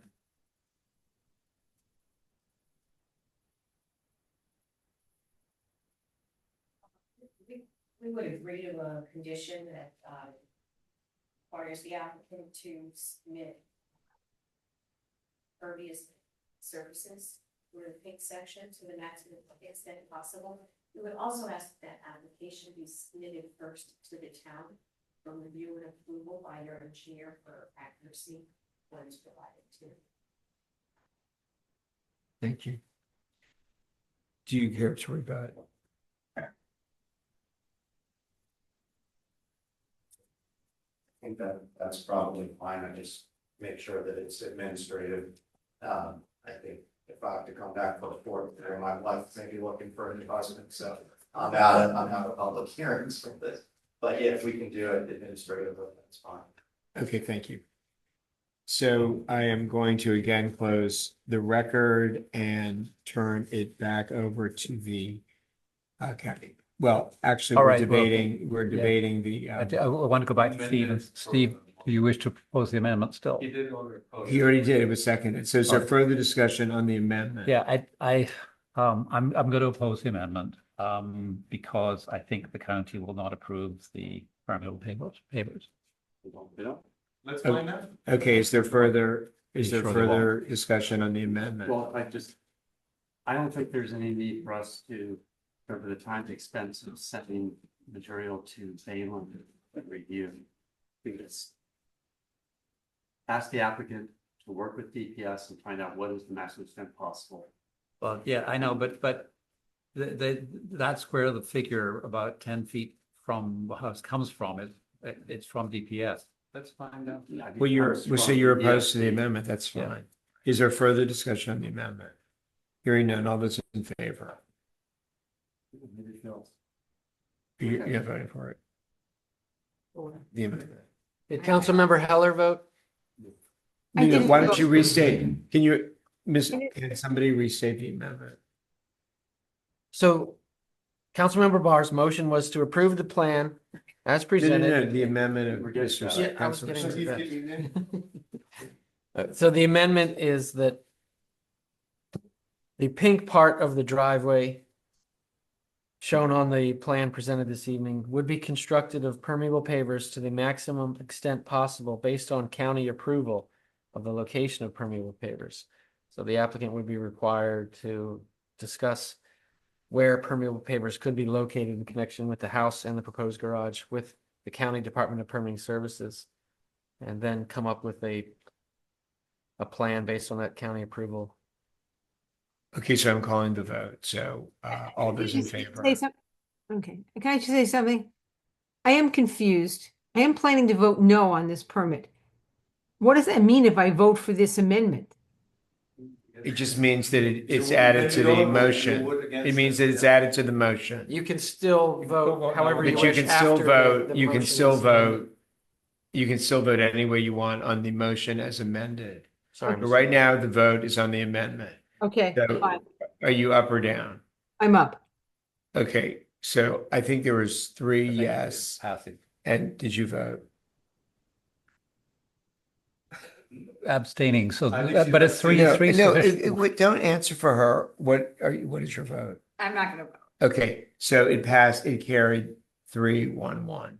Okay, now the motion as amended. All those in favor?